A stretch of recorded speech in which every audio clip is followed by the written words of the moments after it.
I can't help but rave about the wonderful countertops that Northern Stone has put in my home. Now, something new to rave about. Tile. Northern Stone has a few openings for tile installation right now. You'll be impressed with Northern Stone's tile installer and his attention to detail. So, if you already have tile or you need to find tile, Northern Stone can help. They have tile in stock, and for a limited time, their talented tile guy can complete your kitchen for the holidays. Your holiday meals will even taste better.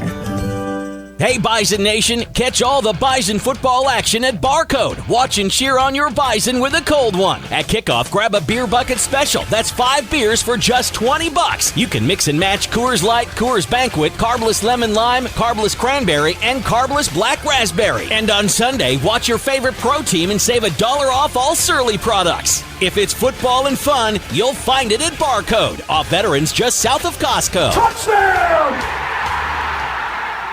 Are you an electrician? Are you looking for a change? JDP Electric is looking for commercial, industrial, and service electricians. JDP is looking for both journeyman and apprentice electricians. You could start your career today with a family-owned and operated business who's been serving our community for over 20 years. Full-time positions available with great pay and benefits. Call 701-232-1991 or email info@jdpelectric.net. Start your new tomorrow today. Come be a part of the JDP difference. As your farming operation grows, so do the challenges. But GSI from Central Steel Building and Construction can help by providing you with dependable equipment options to help you feel more in control as you dry, move, store, and monitor your grain. Plus, they offer smart solutions and innovative technology that better protect your grain and your harvest. And their continued support means you don't have to do it alone. As you face the challenges of the season, trust GSI from Central Steel Building and Construction to help you protect your bottom line. Learn more at grainstuff.com. Truck Headquarters. Gateway Chevrolet has new Chevy trucks arriving daily. Buy your new Chevy Silverado at Invoice. Yes, Invoice pricing on new Silverados with a fresh look, new interiors, and larger screens with easy-to-use technology. Save thousands on new Chevy Silverados with 4 different motors available. Dynamic fuel management, Bluetooth, backup camera, Apple CarPlay, and more. Save thousands and enjoy the smooth ride in your new Chevy Silverado from Gateway Chevrolet. Find new roads. Details gatewayfargo.com. KQWB, West Fargo, Fargo-Moorhead, and KPFX, HD3 Kindred, Bison 1660. Powered by Gateway Chevrolet, Cadillac, Nissan, and Hyundai in Fargo. We are Buck. And here's what you need to know. At the World Cup, France has won Group D. They may have tied Tunisia. They're reviewing a goal in stoppage time. As it currently stands, it's a 1-1 draw for France in their final game of the group. Does not matter in terms of them winning the group. Australia defeating Denmark 1-0. Australia advances to the round of 16. Coming up at 2 Eastern on Fox and FS1 simultaneously, Saudi Arabia takes on Mexico and Poland faces Argentina. In the NFL, Falcons coach Arthur Smith said tight end Kyle Pitts is out for the season after having knee surgery on Tuesday. Jaguars coach Doug Peterson says he feels good about running back Travis Etienne's prospects of playing in Sunday's game against the Lions. He's considered day today. NFL media reports Steelers running back Najee Harris avoided a major injury after being ruled out of Monday night's game with an abdominal injury. His status for this weekend is currently unknown. I'm Nick Cope. Hey, Bison Nation, this is NDSU quarterback Cam Miller. This one is a keeper by Miller, left side touchdown. And you're listening to The Insiders on Bison 1660. Uh-oh, it's that time. Wednesday. Little voice here leading you in. New voice. Rob Hipp in the house alongside our good friend Kyle Emanuel. Micah Bendy running the board behind us. Welcome on in to The Insiders on, what day is it, Micah? Hump day. What day is it, Kyle? Hump day. Hump day. Going to be a fun Wednesday today. We didn't have that intro fired up yet. Yeah. We had that when I was in the last time. We did, Camel, yeah. Thanks for being back in, man. Andy Rickoff, he's out with basketball for a couple of days. It's been that crazy crossover season, man. Hey, I appreciate it, man. I told Andy last time I'm like a substitute teacher. You know, you need a guy, just call me up and I'm ready to go. So I'm excited to be here. Well, it's good to be back and good to have you back, man. And want to welcome everybody in as always. Thanks for joining us here on The Insiders, live from the Theraldson Ethanol Broadcast Center. Got a full house today, a lot to go over. I don't think you can talk enough about Bison football and playoffs, can you? We can talk about the same thing and just change the adjectives every day, and it would still be awesome because there's so much going on with Bison football, with the playoffs, with Montana. This is the time of the year. Do you see this, Kyle? Do you see it? You ask coaches, and they're like, well, it's every game 1-0. We know that. But do you see it as a new season? I've always seen it as a new season. Absolutely. Because, obviously Coach Entz talks about a lot going 1-0, and you take one game at a time, and that's true. You have to, and I think that's been a big part of why NDSU's been successful going back to even before I was here is you don't look ahead, right? It doesn't matter who you're playing. You don't look ahead. But when you get into this season, you really can't look ahead. First of all, you don't know who you're going to play, right? Someone's got to win, someone's got to lose before you even know who you're going to play. Second of all, if you don't win, it doesn't matter. So I always liked it because you could really just kind of get that laser focus for this one game. Montana's the only team that matters. It doesn't matter. Nothing else matters because if you don't take care of business here, your season is done. So it's legitimately it's a one-game season every single week, and I kind of liked it. I kind of switched the mindset just a little bit, and it really, again, it brings in that laser focus, and it's a fun time of year. No doubt. I know. Look, I hope NDSU fans aren't tired of it because there's a million teams out there that would love to be in this position where you got a second-round playoff game at home. You got coming off the bye week. You're in the playoffs again for 13 years in a row, something like that. Don't take this for granted because it's always fun, and it's a great time of year. It's such a good word, man, because we talked a few weeks ago about this, and maybe even on this show. I know I was talking to somebody about it, just that there's so many programs. You never want to put a program down, but there's so many programs that have never had success. You look at the college football landscape, and I mean, you even switch gears, go talk a little FBS in a program like Texas State that made that jump to FBS, and they just have not had success there at that level. And they want to be there. And their fans are still loyal. So you're 100% right, man. Don't take it for granted. I know you don't, Bison Nation, but it is playoff time, and we're stoked about it. Montana, the Grizz, here in the house at the Fargo Dome as the Bison, as you all know, get that number 3 seed. There's been some chatter, with South Dakota State saying, well, they should have been the number 2. Sacramento State should have been the number 1. We'll have some guests on today. Maybe we'll talk a little bit about that. But this could set up. Look, you win this game. You play at home again next week. And then, depending on what happens with Sac State and UIW, which I'm picking UIW for an upset if it goes to that round, and you kind of move down and you talk about the semifinal round, the Bison could have home all the way. If that happens, they could have it home all the way to Frisco. We know how important that is. But I think even if something comes up, look, you got to look at each game 1-0. But the fans and us, we like to look ahead. Yeah, absolutely. Let's just be honest. Let's do it. I'm not going to sit here and beat around the bush. Let's be honest. We look to the end. But the fact is, if you play at Sacramento State, if they end up winning and then defeat UIW, I wouldn't be opposed to going to California. That's fun. I want to be here. It's a new trip. I think NDSU played out there way back before I ever even played at NDSU, but it's been a long time where no one would remember it. Maybe a couple fans would, but yeah, it's a kind of a new team, right? It's a team in Sac State that's interesting because the last couple of years they've had success, right? In the regular season, I think they've only lost like one game in the Big Sky in the last 2 years, something like that. But they just haven't been able to do it in the playoffs. They've yet to prove it, and so that's why I think a lot of people around the country are looking at this bracket and say, yeah, NDSU might end up with a home game, even though they're not the number 2 seed. Now, this has happened before. Think back to 2015. I believe Illinois State was the 1 or 2 seed. NDSU was 3 or 4, and Illinois State ended up losing, and they ended up getting all the home games throughout the playoffs. So it could happen, and I think that's why people are looking. Look, Sac State is a good team. I watched them a little bit against Idaho back earlier in the season. I think they're a really good team, but you still got to prove it. Like we just talked about. It's a new season, so can you do it? Can you get it done in the playoffs? Well, it remains to be seen. Do you think that showdown, if we look ahead, there's a lot of factors, a lot of things have to happen, but you go all the way to Frisco. You see an SDSU and an NDSU. I've mentioned it before. I'll keep talking. I think it could be one of the greatest, biggest FCS games on the national stage all time. Yeah, absolutely. It would be because you get two rivals. I don't know the entire FCS championship playoff history in the championship game, and I'm sure there's maybe been at times 2 teams from the same. I know we played Illinois State when I was there, but that's not really a rival.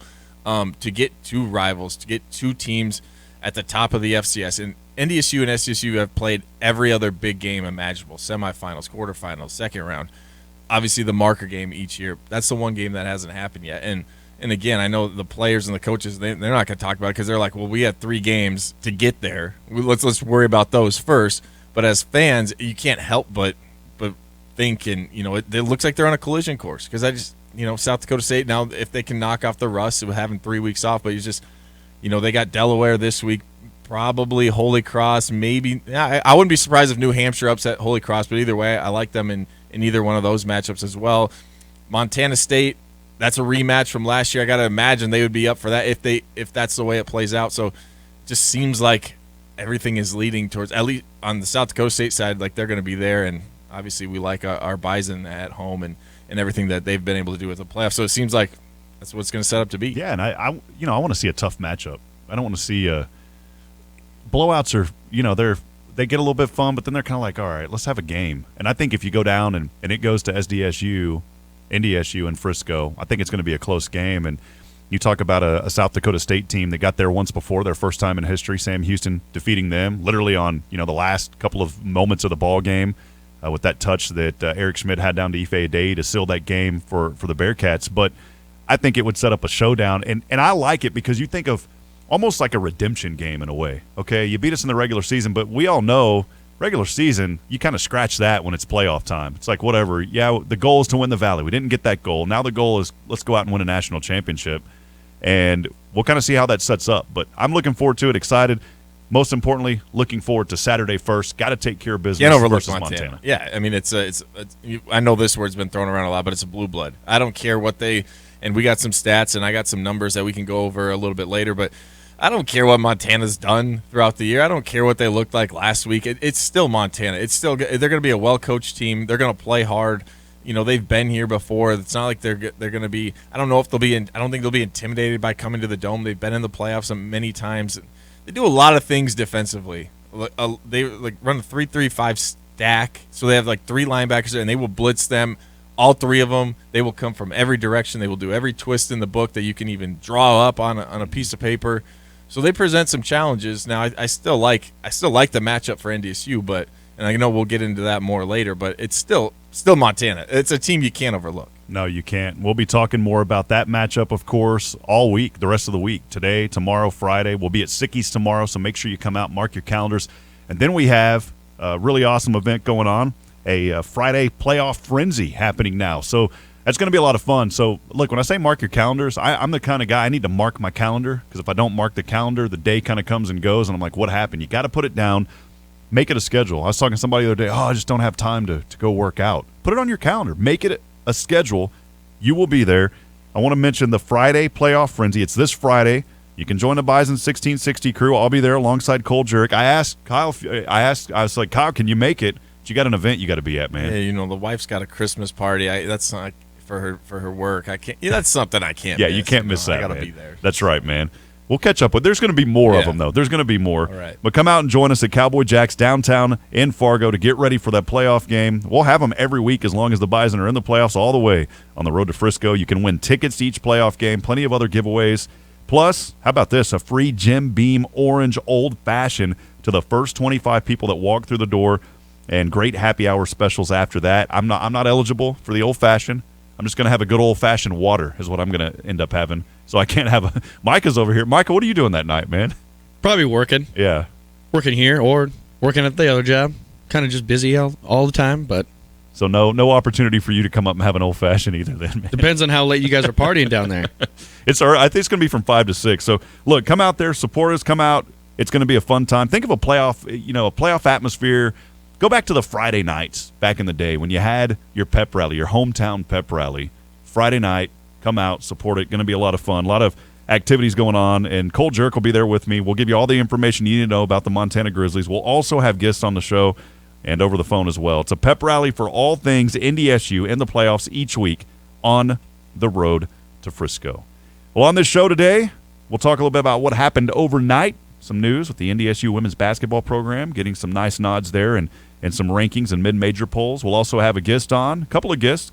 Connor Onion will call us. He's the ESPN play-by-play man this weekend for the big game here in Frisco versus Montana. Also, Greg Sharpe, the voice of the Nebraska Cornhuskers, will be joining us. Kyle, when I said that, Kyle got a little bit of – you got some excitement over there, Kyle. When Andy texted me and asked me if I could come on, he shortly after, he's like, we're going to have Greg Sharpe on. And I was like, let's go. I already started typing up some questions. I can't wait. Obviously the big hire there with Matt Rule coming to Nebraska. So I've told everyone this. I'm curbing my enthusiasm about Nebraska. I'm not getting hyped up anymore. No way. I'm not I'm not doing it until they prove it on the field. I did it with Scott Frost for 4 years, 5 years, however long he was there.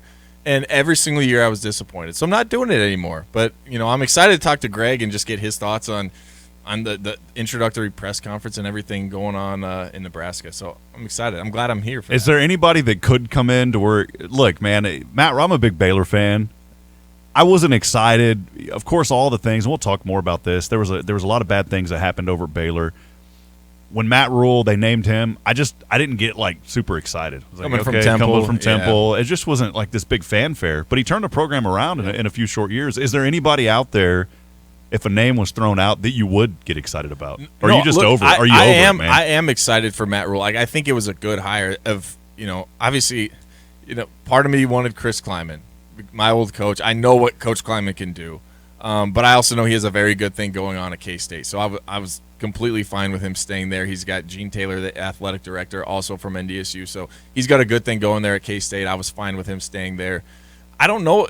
I don't think there was anyone there that they could have hired where I would have been like, yep, here we go. It's turned around. Like I said, you got to prove it on the field. Like I've just been sold so much optimism and hope and just believe in the process and blah, blah, and all this, and it's just never panned out. So, yeah, I'm excited. I think this was the right hire because of all the things you mentioned and all the things that he's done building programs up.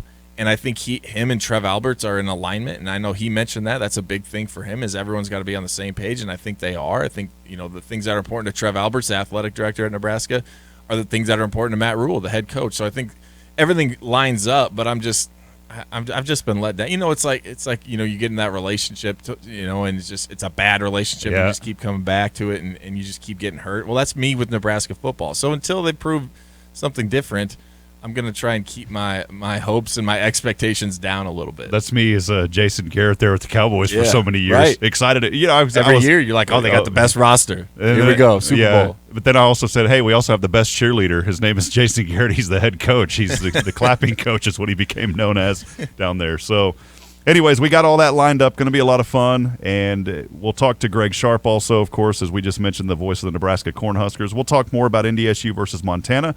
Also, Pro Players, brought to you by our friends at Pro Towing. We'll have a poll of the day.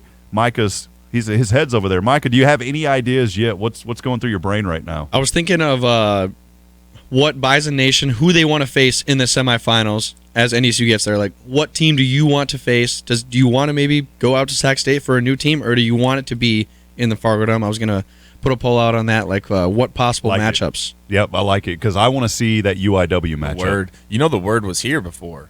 Yeah, College Game Day. College Game Day, yeah. So I believe that was my senior year or junior year. They were there back-to-back years. Delaware State was the other one. So they've been here before, but a much different team. I think they had just started football up if I'm not mistaken, and it was one of those games. I can say it now, 8 years later or whatever. Like, we knew we were going to win that game, and the Word didn't come together. The Word was dismantled. No, the Word was a broken sentence. The Word was exactly. They were a little down, but it's a much different team now, obviously, with their high flying offense. We'll have that. Hey, by the way, too, we want you to call in now that playoffs are on the horizon. Why don't you call in? Tell us about some of your favorite playoff memories. You can call us on the Epic Companies hotline. You can text us. Let us know. We'd love to hear from that. Doesn't matter what game. If you've got a memory. Montana, there was that game back in 2015. The Bison rolled. In fact, the biggest margin of victory versus the Grizzlies there. I think it was 36-3, if I'm not mistaken, going back to look at that score. But if you've got a memory of that game, maybe you've got your favorite playoff memory, call us again on the Epic Companies hotline, and we will go over that as well. You can call us, that number 701-476-1660. You can also email us on the Rick Electric email inbox, studio@bison1660.com. As always, the Insider's brought to you by Proseed. Need seed? Think Proseed online at proseed.net. We'll step aside. We'll take a break. When we come back, we'll talk a little bit about what happened overnight when we come back on the Insiders. North Dakota State football plays here. Bison 1660. We take great pride in really doing all the research and the work behind the scenes to make sure that our products just work. We have our own staff member that helps pick the hybrids and the varieties that work in our area. It's meant for you, not for somebody 200 miles away. We test our seed locally. We produce our seed locally, so we get to see our production fields, where they need to be, and if they work there. Need seed? Think Proseed. Proseed.net. Great seed at a reasonable price. The Carson Wentz AO1 Foundation has teamed up with Nodak Insurance to change lives across the Midwest. For each of Carson's touchdowns since 2019, Nodak Insurance has made a donation to the foundation through the Touchdown Drive. That support has allowed more than 190 children with life-threatening illnesses or other life-altering medical situations to attend Camp Conquerors in North Dakota, where they can experience the outdoors like they never have before through a variety of fun summer activities. To learn more about the foundation's ministries, visit AO1Foundation.org. In honor of Veterans Day, Twin Peaks is celebrating those who have given the ultimate sacrifice by giving back to Tunnel to Towers. Tunnel to Towers is a foundation which helps America's heroes by providing homes to first responder families. Get to Twin Peaks and donate $5 to Tunnel to Towers through November 30th and receive $5 back to spend on yourself at Twin Peaks this December. Visit your favorite Twin Peaks for more information. Valid at participating locations. Twin Peaks. Eats, drinks, scenic views.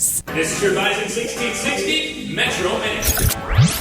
Live United, Give United Day is December 9th. Online donations can be made starting Friday, December 2nd at liveunitedgiveunitedday.org, where your donation will be matched thanks to generous sponsors. Celebrate the holiday season at Rowe Farms by planning a visit to Santa Village with the whole family. For dates and more information, visit FargoParks.com. Again, that's FargoParks.com. That's your Bison 1660 Metro Minute. Homewood Suites wants you to feel at home. This upscale extended stay brand understands that being away from home can be challenging. So Homewood Suites in North Fargo has designed their amenities to make life easier for you. At Homewood, you can relax in a variety of suites with full kitchens, complimentary hot breakfast, outdoor grills, and recreational areas that make stays more familiar. When you need to be away, but you still want to feel like home, choose Homewood Suites by Hilton. Find out more and book a stay at HomewoodSuites.com. Fall is about tradition. Tradition on the field with Bison football and tradition in the cooler with Bud Light, the official beer of the NDSU Bison. When you're enjoying a clean sack or a perfectly timed touchdown pass, let the crisp, cold, clean taste of Bud Light tackle your taste buds. The only bigger crowd pleaser on Saturday is another Bison win. Whether it's in the tailgate zone, a couch gate at home, or inside the Fargo Dome, the Bison go best with Bud Light, the official beer of the NDSU Bison. Please drink responsibly, never drink and drive. From the court to the field and everywhere in between.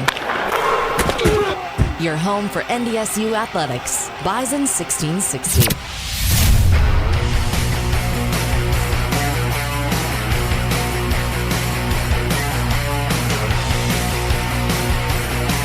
All right, friends, back at it live here on The Insiders on a Wednesday hump day. I'm going to say that every time we come back in. It never gets old. Thanks for joining us here. Bison Nation, it's playoff week. Got to be excited about that. Playoff week after the first round bye. After a while, football's not around for a couple of weeks. You're kind of like, what's going on? But you're back at it, back into the swing. I know you guys there now that we're in postseason, maybe a little bit bummed because you're not going to be the analyst for the games, but you'll still be doing pregame, right? Still got a pregame show. No, not calling the game, though. That's ESPN's got that contract, yep. Well, you always do a great job, Kyle. Thanks for being here again. Kyle Emanuel joining us here today, tomorrow at Sickies, and then on Friday, Micah Bendy running the dials behind the board for us as well. You can also get on Facebook. You can look at the Horse Cam. We are live on the Horse Cam as always, and we'd love to have your comments come in there behind the scenes as well. Mark Soul also messaging us on that Horse Cam behind the scenes, and Byron Smith saying, good morning, guys. Horns up, go Bison. Appreciate that. Keep those comments coming. As always, we're live from the Tharaldson Ethanol Broadcast Center. Tharaldson Ethanol is one of the nation's largest ethanol facilities. This 175 million gallon per year ethanol plant is located just west of Castleton. You can fuel your future by joining the growing team. View open positions online at tharaldsonethanol.com. Well, what happened overnight, really it's kind of a segment of what happened after the show yesterday. Well, we just had some news earlier that we can bring up, but Tanzania versus France, that game you may have heard on the intro there from Fox Sports, it was tied. Well, it wasn't tied anymore. They went back and reviewed it. France tied it, they thought, in extra time. There was an offsides player there for Tunisia. They go on to win the ball game. And USA's doing pretty well. Kyle, you've been keeping up with all the soccer. Are you a big soccer fan? No, not really, but I am for the World Cup. I don't think I've ever sat down and watched an entire game. I watched all but 5 minutes probably of that game yesterday, but I got to mention, if you talk about things that are happening right now in case you're driving and you weren't able to see it, if you care at all about Tunisia and France, I mean, that was so let's put this in perspective. They scored in the 98th minute. So if you don't know soccer, you go to 90 minutes and then there's stoppage time. They gave 8 minutes of stoppage time. They scored right at 98 minutes. So they literally scored as the clock is expiring.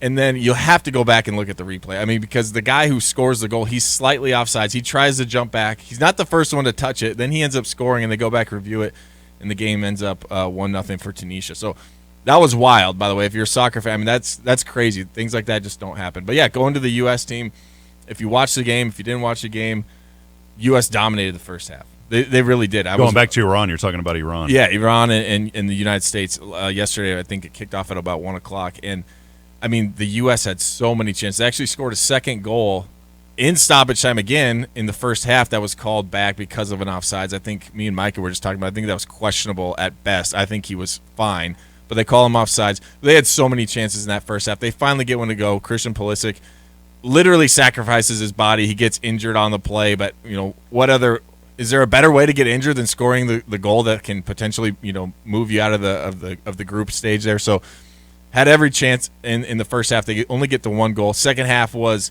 and I was reading an article you sent me, white knuckle is the best way to describe it. It was kind of back and forth at the beginning, and then it felt like the last 20 or 30 minutes, Iran had the ball the entire time. They possessed it. They had so many opportunities. Now, they only had, they didn't get their actual first shot on goal until the 80th minute or something crazy like that, but it felt like they were just peppering the goal towards the end there. I was like, it just felt like they were going to get one, and somehow the U.S. held on, and now they advance and get to play the Netherlands. So if you're a soccer fan, even if you're not a soccer fan, it's just like you just beam with American pride, right? Anytime the United States team goes and plays anything, it's like the Olympics. So it was fun to watch. I am no soccer fan by all means, but I can get around the World Cup. I love watching the World Cup, men's, women's. I am all U.S. I should just start painting my face whenever the U.S. men's or women's team plays in the World Cup because I love it. And the game yesterday was super exciting. Seeing the goal go in the first half, it just gets you going. It's not like a goal scored in hockey because you see more of those, so it's more important, and you get amped for seeing a goal in soccer. Even close scoring chances in soccer, everyone's freaking out. Stadium, TV, because it doesn't happen as often as it does in other sports. I've made it pretty well known on this show that I'm not a big soccer fan, but, obviously I'm an American fan. I want to see the Americans win and Team USA and take care of business. And I think when you start to get those late runs and you get down to the World Cup, there is some excitement. It's just kind of like the Olympics. How many people actually watch a lot of these events before it's actually the real Olympics? Nobody's nobody's watching a lot of the trials. They're not watching a lot of that. But then once you get to the quote-unquote big show, then everybody's tuned in, and you want your country to win. It was stressful, and you think it's a 1-0 game, that's boring. What is there to watch? But like Micah just talked about, anytime there's a run, anytime someone even has a chance for a goal, your heart starts beating a little bit faster. You get a little bit more stressed out. I mean, the entire time, there was a few times where Iran had a chance in the first half where they'd U.S. would turn the ball over and then they'd go the other way on a counterattack, and you just get excited. You get stressed out a little bit, and I was there for the 90 minutes plus. I almost didn't want to watch it. I'm kind of one of those people, I get, especially in sports like soccer, where you mentioned, you might only get one goal. It might end up 1-0. It might end up 1-1. There's just not a lot of opportunity, so you're sitting there the whole time just kind of clenched fists, white knuckling, and just hoping that things go the way of the Americans, and they did yesterday. And it was an exciting match. But then what's the feeling though once you get to the game's over and you didn't score anything though? Do you kind of feel like, oh man, this was just a huge it almost feels like a tie? That was the England game, I think. I didn't watch that whole thing, but when a soccer game ends in a tie, that's kind of how I feel. I'm just I just wasted. But I'm not wasting as much time with soccer. It is literally 90 minutes, maybe extra time because the first half the stoppage time, second half stoppage time, but then halftime. You're getting done with the soccer game in an hour and a half, hour 40. It is so nice to sit down and watch a soccer game. It's it doesn't take up a large portion of your day when you're awake. Yeah. So that is the best part about soccer, I think. All right, well, Micah Bendy over here trying to make some believers, maybe even me. So we'll start. You got to tune in. We'll start tuning in, man. You don't even if you don't care about soccer, it's just round of 16 Saturday, Netherlands. We turned the basement at the house. That's what I love about being up here. You have basements. We didn't have that down. So you got basements. Are the best. So we turned the basement into a media room. So I bought the little stand, put the projector up, on the ceiling, and some friends of mine coming over that are going to help with some other things. So that we'll have to have a little soccer watch party over there then. Is what we'll end up doing. Unfortunately, you might have to call the Bison football game on Saturday while you're watching the World Cup, because I think the World Cup game starts at 1 p.m. Yeah, that ain't going to happen. Football first, man. So, well, anyways, again, thanks for joining us here on the Insiders. I did want to mention, too, briefly here in this segment that NDSU women's basketball, they are now ranked number 19 on the latest College Insider mid-major top 25 poll. They're off to a 6-0 start, the best since the 2004-05 season. And they were one of 3 Summit League schools listed in that poll, joining South Dakota State and South Dakota, doing a phenomenal job this season. I never want to say maybe turning heads, but I think these young girls are. They've got off to one of the best starts that they've had in a long time, and getting on that mid-major top 25 poll is huge, especially when you look around the rest of the Summit. And we all know how good South Dakota State is. They received 4 first-place votes. They're in number 2, and then you go down and where North Dakota State sits at number 19. And so it's a good opportunity for these girls to continue to get exposure. Andy Rickoff has been calling the games, and they've got a lot of great players. Heaven Hamlin coming off of a career game for her, 39 points the other night. And I don't know if you've had a chance, with everything going on, Kyle, to get out to the Shack and watch some of these games. But, if we don't have football, if we don't have basketball, for me, I'm going to try to get out to the Shack and catch a couple of these games. Well, yeah, they're an exciting team, and I know Andy talks about it a lot, but they really are. And just seeing some of the highlights, and Heaven Hamling's a girl, a young lady that is exciting to say the least. And obviously, you got to see all of her talents on full display in that 39-point game. But this is a proud program. People forget. Going back to the D2 days, they won multiple national championships, and this is a program with a lot of history and been down a couple years. But to see them come back, and as alum, and I don't care what sport it is, and obviously people assume I just only care about football. It's just not true. If you truly have Bison pride, you want everyone to succeed, and that's exactly how I feel about this women's basketball team. It's been fun, especially just working with you guys a little bit, and then now Andy's calling the games and hearing more about them. You got to be excited. So if you're a Bison fan, get out and watch them, because they're doing some great things, and it's awesome to see them ranked in this latest poll. Yeah, again, South Dakota State in that number 2 spot on, as I mentioned earlier, North Dakota State at number 19, and then South Dakota at number 20. So I know that is something that Bison Nation's excited about. Anytime you can be ahead of that school to the south, that's a good sign, and especially that school to the north that didn't make that list. So going to be a lot of good action going on. Andy Rickoff is on the road, 4 games at Eastern Michigan on Thursday and then Central Michigan on Saturday. Eastern Michigan also off to a good start, 4-0 for the season. They lead the Mid-American Conference, while Central Michigan is 0-6, still looking for their first victory. They are at the bottom of that conference. Also with men's basketball, had their struggles a little bit early here. This is a young team. I've been fortunate to be out there and call those games so far, coming off of the tournament in the Lobo Classic. Went 0-3 in that match, and that was a little bit tough for the guys, but they're still trying to build chemistry.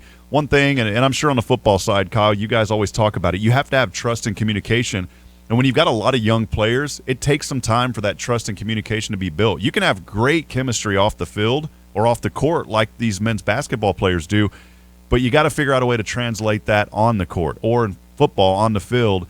You just have to have that trust and communication. It takes some time for the young guys to learn that. Yeah, it definitely does, and I think basketball even, I don't want to say more so than football, but just, knowing all 5 guys on the court and being on the same page, especially defensively, and just knowing where guys are going to be and trusting that they're going to, hit their rotations at the right time. And are you switching this, on ball screens? Are you switching? Are you not switching? Just all that communication that goes into it that I'm probably not even privy to because I didn't play Division I college basketball, but there's a lot that goes into it. I know this team's dealing with some injuries as well. Grant Nelson's been dinged up at times this year, so, one of their best players. So look, I know they're disappointed and we're disappointed as fans, but as I mentioned before when I was on the show, it all comes down to the Summit League and what they can do, once they get into conference play. That's what it comes down to, and these guys continuing to grow and learn. Men's basketball 1-7. They'll face Eastern Washington on Saturday. I've got a friend, Bob Castle, will be calling that game since I will be with football, and then I'll fly up Sunday, catch up with the team as NDSU men's basketball battling Portland on Monday. Eastern Washington 2-5, so an opportunity there for the Bison to pick up some critical wins. They are 8th in the Big Sky, while Portland is 5-4. They are 9th in the West Coast. One other little quick hit that I wanted to take from yesterday. If you kind of look what happened overnight, NDSU Giving Day was yesterday, and for everyone that supported North Dakota State University through multiple different areas, we're talking about athletics and fine arts. You look across the landscape. How about this final number? $1,382,829 raised through 1,590 gifts. And we talked earlier, Kyle, about, just don't take things for granted. Seeing how Bison Nation and folks came out and supported NDSU across the board on Tuesday Giving Day, unbelievable numbers. That money is going to be used to take the university so much farther, to impact so many great programs that are happening at NDSU. Yeah, and you mentioned the totals there, and then if you look at the athletic side only, it's 460 gifts, I believe, for $97,780. So a big thank you, as someone who benefited from some of those donations when I was there, and all the scholarship money that was raised. As an alumni, a big thank you to Bison Nation that came out and showed up and continue to support this program the way it should be. There was a lot of matching gifts as well. I know that Coach Ensign and his wife, they had a $2,500 matching gifts if there was 50 gifts, so that was met, so they were able to match that. So a lot of great things happening, a lot of great folks stepping up as well. Well, this hour of the Insiders is brought to you by Schmidt's Gems and Fine Jewelry. They have a long history and reputation for quality workmanship and rock-solid pricing, whether diamond engagement rings, custom jewelry, or repairs. Let Brenda and the team at Schmidt's Gems and Fine Jewelry create a legacy for you and your family. We'll step aside, take a break. We'll have our poll of the day. We'll talk about that when we come back, and we'll also talk about pro players, brought to you by Pro Towing. Stay with us. It's the Insiders. This is the Insiders on your exclusive home for North Dakota State Athletics, Bison 1660. I'm Emily. I had my LASIK surgery here at Vance Thompson Vision. Being in the healthcare field, the highest technology is huge for patients. For me, that was the leading choice and why I chose to go with Vance Thompson Vision. Life without glasses in the operating room has been incredible for me. There's no more fogging. There's no more having issues with my glasses sliding down on my face. It's been great for me. Call 877-522-EYES to schedule a free consultation. Our road to the ring is brought to you by Schmidt's Gems and Fine Jewelry. The North Dakota State Bison wrapped up the regular season 9-2 overall and 7-1 in Missouri Valley Football Conference play and are headed to the FCS Playoffs. NDSU fullback Hunter Lipke and left tackle Cody Mauk are finalists for the Walter Payton Award, presented annually to the top offensive player in the FCS, and Bison defensive end Spencer Wagee is a finalist for the Buck Buchanan Award, the Defensive Player of the Year. The Bison are in the playoffs for a 12th straight season and are seeking their 10th national championship in 12 years. The road to the ring is brought to you by Schmidt's Gems and Fine Jewelry. They have a long history and reputation for quality workmanship and rock-solid pricing.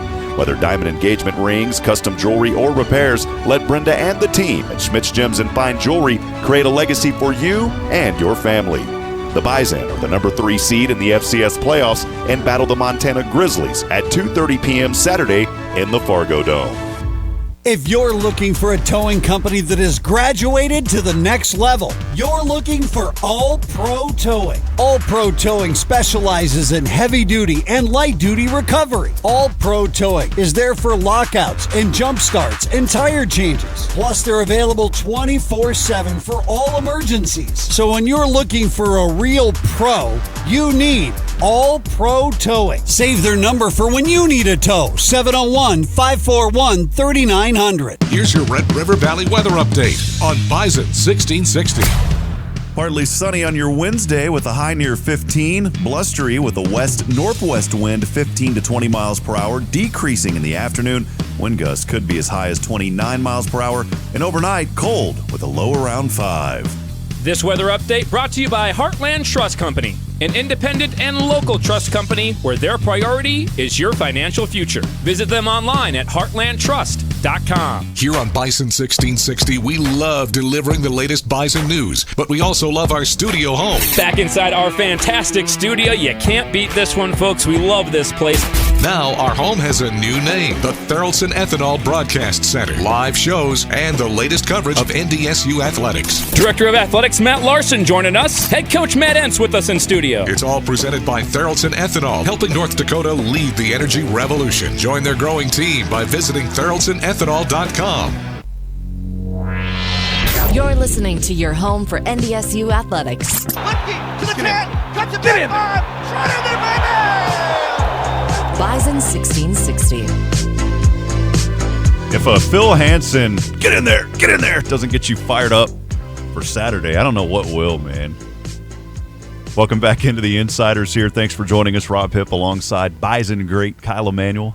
future Bison great Micah Bendy. Bison above average. Bison above average. I forgot about that. That was a few weeks ago when we were hosting. Actually, it was about a month ago when Andy was there on vacation, and we came up with that because you always hear about people saying a former Bison. You're never a former. Once you're a Bison, you're always a Bison. You're always a champion. Yeah, that's right. You're always a Bison. That's right. So there is no former. And then Mike over here, working his way, and so we said future great Bison. And then we can't forget about Cole Jarrett, solid contributor. Solid contributor. Yeah, these are the names.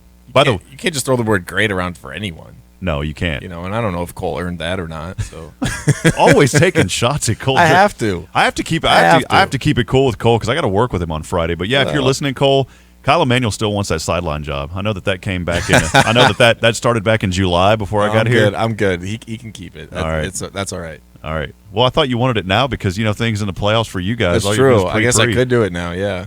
So. I should be nice to him too. I work out at his gym, but he keeps letting me come back. So. You're going to go into the gym and the equipment will not be cleaned off for you next time you go in. Doors locked. Codes changed. I'm not allowed in. Yeah.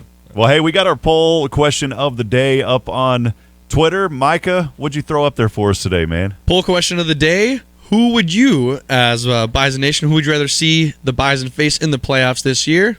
Option 1, Sac State. Obviously, the Bison would have to travel out there to California. Or the second option, Incarnate Word.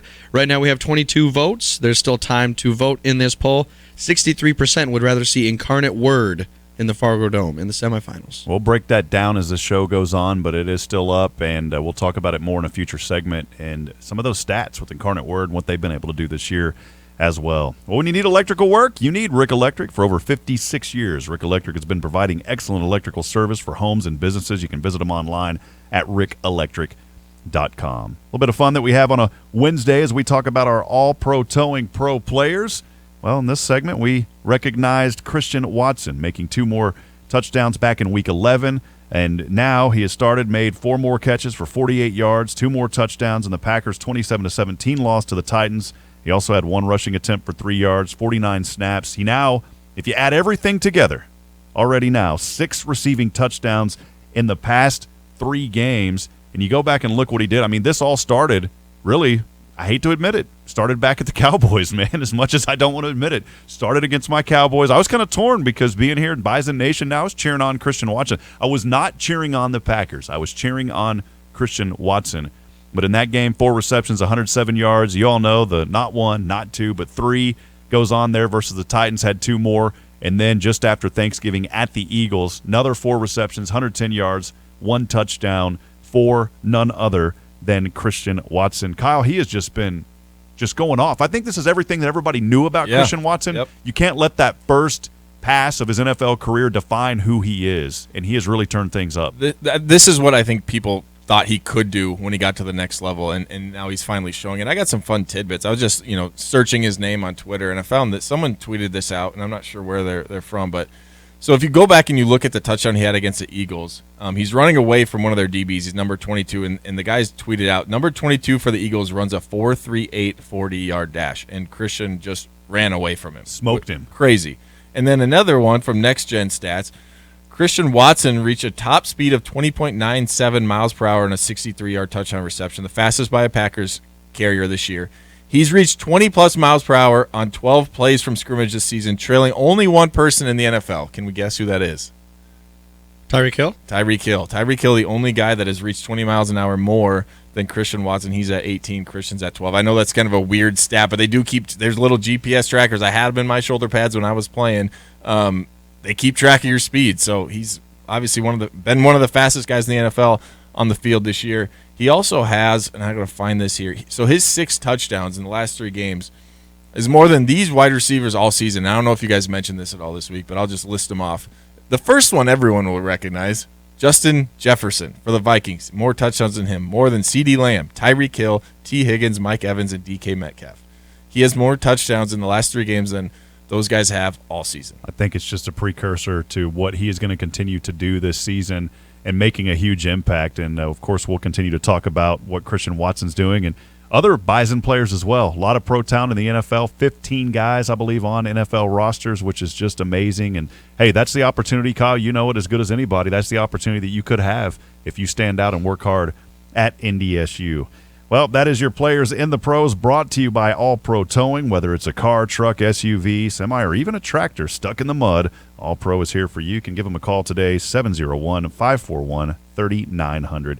When we come back, we'll hear from Connor Onion, ESPN play-by-play man, as we talk about Montana versus NDSU. We'll be back in a moment. This is The Insiders. Hear the herd here. Bison's 1660. Need holiday cash fast? Corwin Auto will put a little extra jingle in your pocket this holiday season. Corwin Auto wants to buy your used vehicle and will offer more money than ever to buy it. Bring in your vehicle to any Corwin location and have it appraised. Get an instant offer and walk away with cash on the spot. There has never been a better time to sell your vehicle and get top dollar for it. So let Corwin Auto help stuff your stocking this season. Stop by any of the 4 Corwin Auto locations today. Are you an electrician? Are you looking for a change? JDP Electric is looking for commercial, industrial, and service electricians. JDP is looking for both journeyman and apprentice electricians. You could start your career today with a family-owned and operated business who's been serving our community for over 20 years. Full-time positions available with great pay and benefits. Call 701-232-1991 or email info@jdpelectric.net. Start your new tomorrow today. Come be a part of the JDP difference. The Bison Hotline postgame show is broadcasting live this year from Applebee's on 19th Avenue North in Fargo. Come see the Bison 1660 crew live after every NDSU football game and register to win prizes including Bison 1660 t-shirts, tickets to upcoming games, and a whole lot more. Plus, take advantage of the great food and drink specials at Applebee's. Bison Hotline broadcasting live after every NDSU football game from Applebee's on 19th Avenue North in Fargo, right across from the Fargo Dome. Horns up. Protect your ag equipment with a Super Slide liner from Horn Plastics. Super Slide is a plastic, non-stick, self-lubricating, and seamless liner that's eliminated haulback. Super Slide is easy to install, available in various grades, widths, and thicknesses. Going on now, you can take advantage of Horn Plastics' year-end install special. Buy one install and get the second free. That's right, buy one, get one free. Save up to $1,000 by booking your install before December 31st. For more information, visit hornplastics.com. When it's time to make your next move, turn to Todd Kettermas with Beyond Realty to put the full court press on your home search. Whether you're looking for a quiet home in the suburbs or something downtown, let Todd Kettermas run the point for you in the search for your dream home. Call Todd Kettermas with Beyond Realty today or visit him at 4832 Amber Valley Parkway in Fargo. Todd is a proud partner and the preferred realtor of NDSU Athletics. Todd Kettermas with Beyond Realty, moving the herd one home at a time.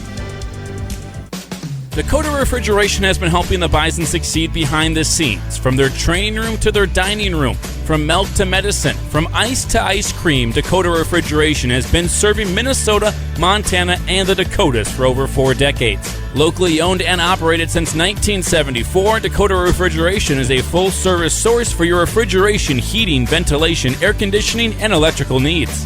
Dakota Refrigeration, located in Fargo, Bismarck, and Minot. Hey, Bison Nation, this is NDSU quarterback Cam Miller. This one is a keeper by Miller, left side touchdown. And you're listening to The Insiders on Bison 1660. Hopefully coming up Saturday, we'll hear some more of those Cam Miller touchdowns as he is continuing to grow, develop with his team. Welcome back into The Insiders. Rob Hipp alongside Kyle Emanuel, Micah Bendy in studio with us as well. And always enjoy having you here. Today, got a great guest on with us. Connor Onion, the ESPN play-by-play man covering NDSU versus Montana this weekend, joins us right now on the Epic Companies Hotline. And Connor, how you doing today, my friend? Good. Thanks for having me, guys. Yeah. I was just asked if I was a first-time guest, and I should have said yes because I would have gotten the gong again. Yeah, we were wanting to gong it again, but we got to keep that gong honest because then it takes away from it if it's not true. Yeah, I was too honest. I should have sold it like it was my first time on. But thanks for having me on again, guys. Yeah, well, welcome on, Connor. I wanted to address something on your Twitter here from August the 22nd. You said that you only respond to Connor Onion from now on. Can you tell us about that? Yeah, so the Dan Levitard show somehow got wind that I was going to be doing some college football for ESPN this year, and they were going through the names. They saw Brock Osweiler on there, and then they saw my name on there, and they had like 10 minutes of fun with the fact that my last name is Onion. It's Michelle Beadle, like in her closet at home, high heels behind her, and the rest of the crew in the studio, and they just tell onion jokes for like 10 minutes. And the alternative pronunciations that they came up with, my favorite one was, instead of going by onion, it should be Connor Onion, that I should spice it up a little bit. So, all right, onion. Yeah, onion. So, well, pizza's never good without an onion, so that's mine for you. That's the only joke I've got for you, Connor. So you got to put onions on pizza, otherwise it's not a good pizza. There you go. That's another one to pin to the top of the profile, I think. Well, again, thanks for joining us. ESPN play-by-play man Connor Onion joining us today. You'll be covering that game here in Fargo, NDSU versus Montana. Just kind of wanted to open up the conversation with you today on just your thoughts on the Grizz comeback versus SEMO, as they were down 24-3, just under 9 minutes to go there in the third. A tremendous comeback, setting up this ball game coming up on Saturday in Fargo. Yeah, it was starting to get pretty lifeless in Missoula early in that second half. It was a 6-7 minute drive for SEMO that put them up 3 scores early. I'm sure a lot of your fans had the game on and watched it, but down 3 scores. I think the kick return is what everybody will look back at. Malik Flowers is now tied for the FCS all-time lead with 7 career kick return touchdowns.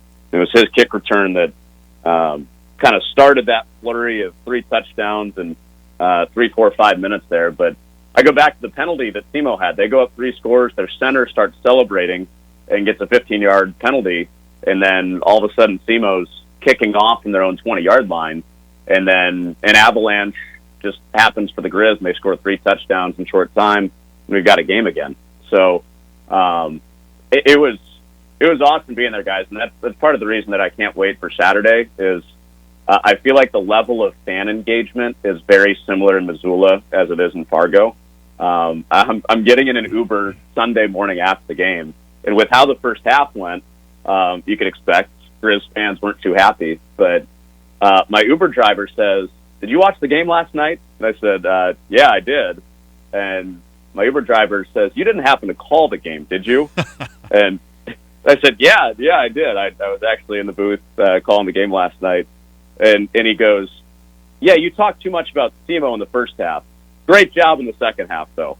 Hey, you got to appreciate that. You know, sometimes people are a little nervous, but he's giving a little feedback right there, man.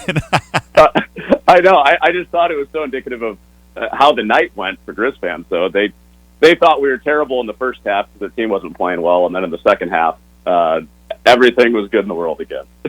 Hey, Connor, Kyle Emanuel here. Good to talk to you, and thanks for coming on. I wanted to ask you about I wanted you to help me understand this Montana team a little bit more. Obviously, they got off to they at times this year they've looked at like one of the best teams in the country. Then they had that little bit of a lull where they lost 3 straight, and then they give up 55 points to Montana State in the season finale. What do you think teams do to them offensively to kind of expose? This is a very good defense, but obviously giving up 55 to Montana State, that's a little bit of a question mark. What did teams do to kind of get after them on the offensive side? And then what do you think the identity of this Montana offense is? To me, I can't figure it out. Do they like to run the ball? Do they like to pass the ball? Is it all about Lucas Johnson?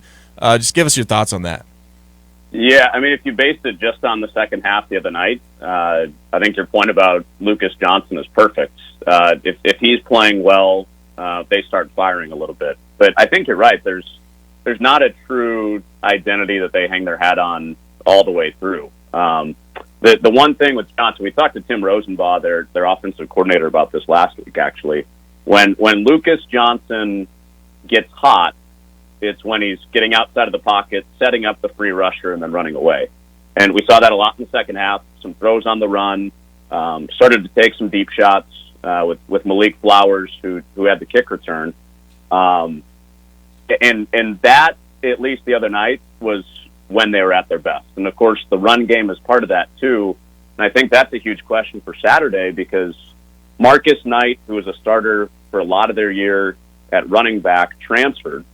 And then Nick Ostmo, who's taken over and has kind of had a late run of domination in the run game, he was in the sling late on Saturday night. So one running back transferred, Ostmo, who's had a good late season surge. I'm not sure what his status is yet for Saturday to support Lucas Johnson in the run game. So that's a big question I have about Saturday. I would think we would see a lot of Junior Bergen who's kind of their running back / wide receiver. They use him in a lot of different ways.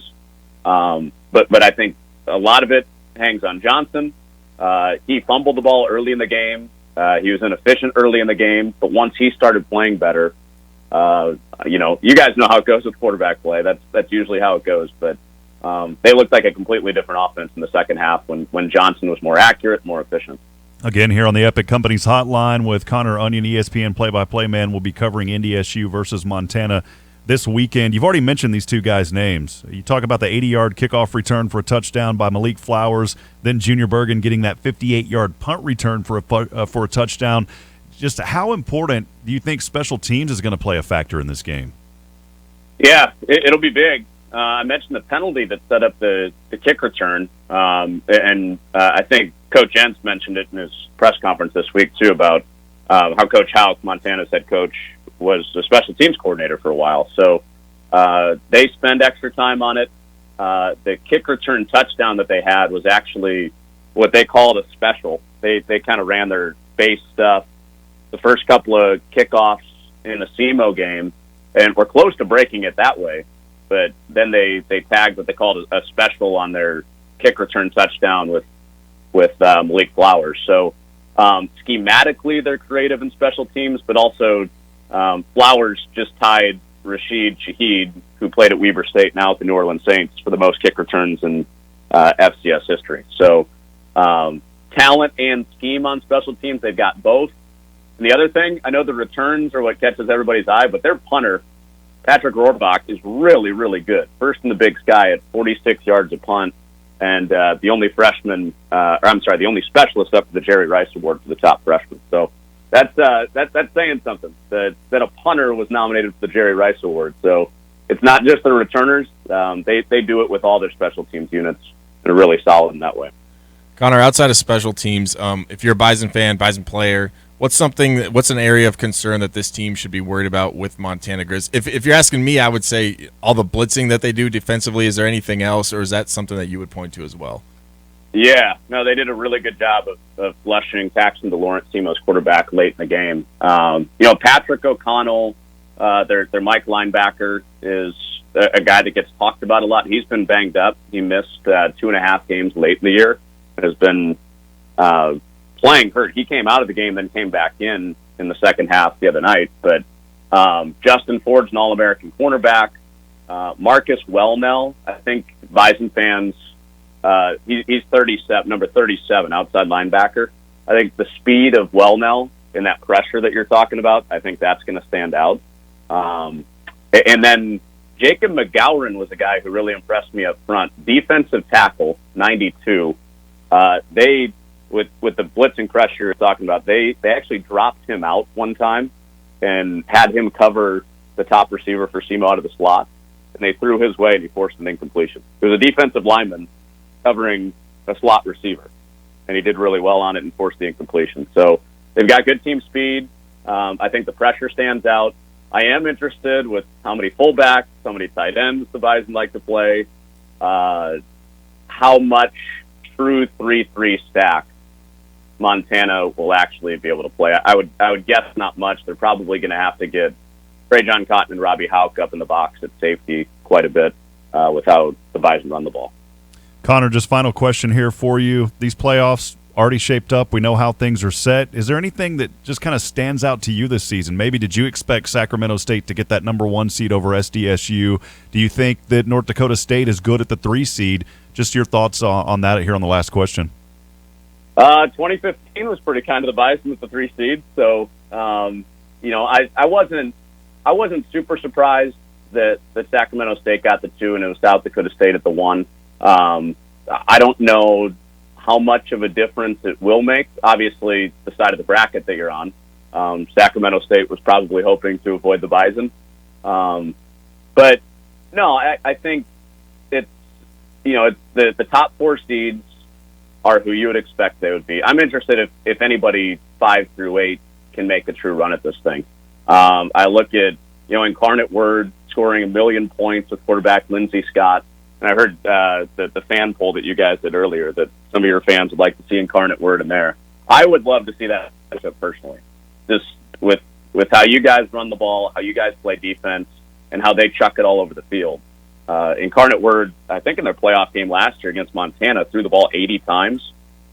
Maybe it was 60 or 70, but it was a ton. So that's one that I would love to see, just as far as contrast of styles a little bit later on in the playoffs. Well, Connor, again, appreciate your time. It's Connor Onion, the play-by-play man for the Big Ten Network, also ESPN. He'll have that call for you on Saturday. Connor, thanks for your time today and your insight. We appreciate it very much. Well, thanks for having me on, guys. See you on Saturday. All right. Well, there he is again, Connor Onion, kind enough to join us today. Want to mention the Bridges, located at 1601 University Drive North, right across from NDSU, online at bridgesnd.com. This week's coverage brought to you by the Bridges. Whether you're a student or a parent of one, you can find the perfect living space. Has controlled access, fun environment, affordable prices, and steps from buses to all local colleges. You can sign a lease for the 2023-24 school year, and all application fees are waived. So if you're out there and you're trying to figure out where to go, the Bridges is the place. The Bridges has thought of everything for a better living, so all you, or even your kids, need to do is just focus on the education. Fitness center, outdoor courtyard, grills, pizza oven, fireplaces. How about a beanbag toss area, indoor gaming area? They've got it all, friends. Shuffleboard, ping pong, the list goes on and on and on. They even have an automated convenience store. Safe and secure, controlled access. It's where you want to be if you're looking for a place. Check them out online at bridgesnd.com. Also, Sun Butter, the maker of delicious sunflower butters that the whole family can enjoy. Sun Butter's free of the top 8 food allergens, including peanuts, tree nuts, soy, and dairy. Grown in the tri-state area, produced locally at Red River Commodities in Fargo. We've still got some of that Sun Butter sitting up on the tables. We're going to have to dig into that here whenever we take a break. It's Sun Butter, simple ingredients, delicious flavor. When we come back, we'll have another guest. It's our friend Greg Sharpe, voice of the Nebraska Cornhuskers. He joins us on The Insiders.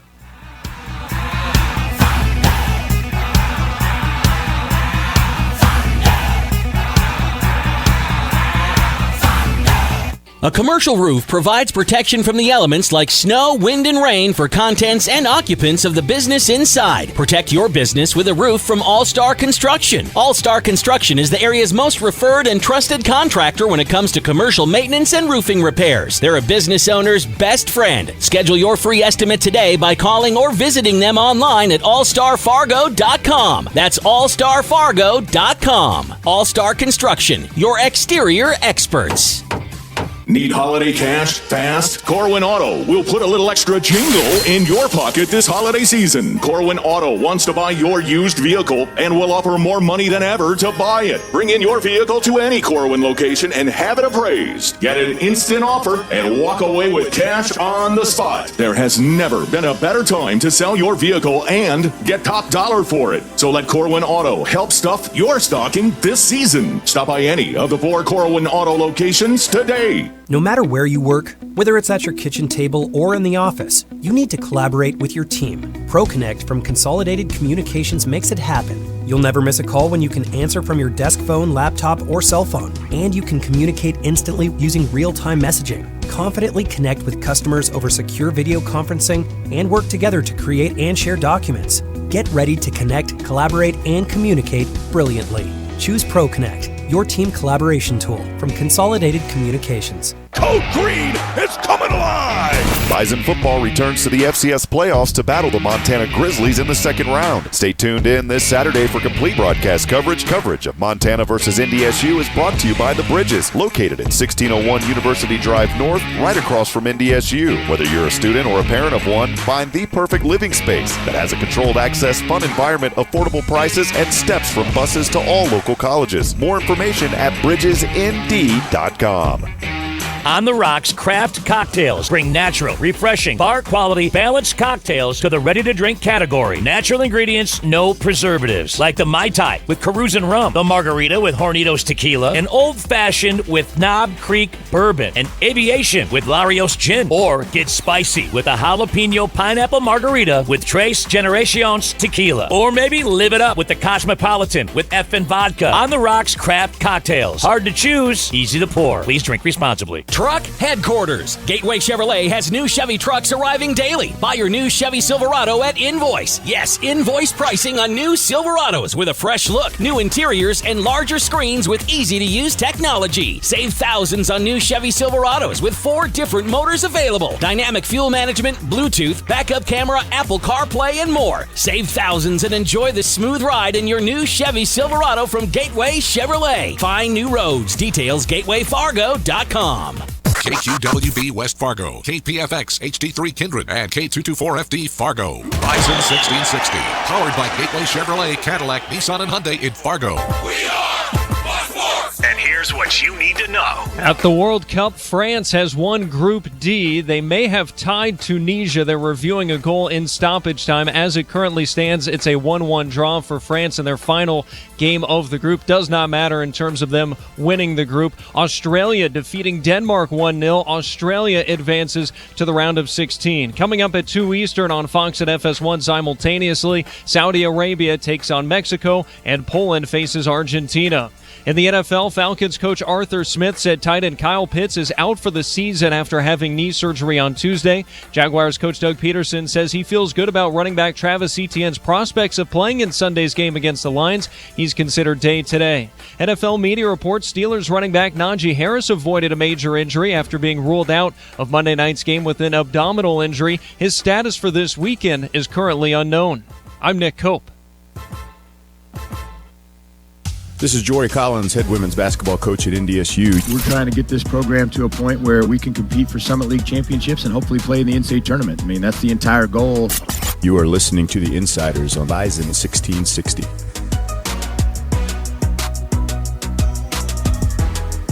All right, friends, welcome back. Top of the hour, noon hour. Hope you're working today. If you're working, you're having lunch, and you're spending it with us on The Insiders. We appreciate that. Thanks for joining us here. Rob Hipp alongside Kyle Emanuel. Micah Bendy running the board for us. As always, welcome in. Been a lot of fun so far in that first hour. We've got more heading your way here in the second hour, and I won't keep them too long. And joining us now on the Epic Companies hotline, it is the voice of the Nebraska Cornhuskers. Joining us here, Mr. Greg Sharpe. And Greg, great to have you on. How you doing today, my friend? Good to be with you guys. Do we have the Grizz this week? Is that who we have Saturday? Got the Grizz, yes, sir. Yeah. Oh, boy. Let's go. That's right. Hey, Bison Nation likes that. When you say let's go, it's all about NDSU, man. So thank you for shouting out to them. Well, hey, I wanted to ask you real quick, because your official title, it may be, it's a lot. It's senior announcer, /host, /producer. What all does that entail? Yeah, they don't give me any time off, what that means. No, we do a nightly talk show called Sports Nightly that goes down our network lines. It's from 6 to 8, Monday through Friday, year-round, much like what you guys are doing here on the noon hour, but we fit our entire network with that show. And then I call Husker football and Husker baseball. And I do our television shows for football and men's basketball. So a jack of all trades, kind of what encompasses the job down here. So you're kind of in the middle of that crossover season right now then as well, right, with football, basketball, all that fun stuff? Yeah, I don't call the basketball games. What I have to do is radio shows and TV shows. I'm certainly locked into what they're doing. And it's a nice little break right now for me before we crank the baseball season up right after Valentine's Day. There you go. Once again, Greg Sharpe joining us here, voice of the Nebraska Cornhuskers. Greg, I want to start off right away. Just the big news. Everybody already knows Matt Rule named the new head coach there with Nebraska. Rule being fired from the Panthers earlier this season, his first opportunity in the NFL. That team only starting 1-4. He was 11-27 overall in 2.5 seasons. Had a lot of success at the collegiate level, 28-23. His record there at Temple back from 2013 to 16, 2 bowl games.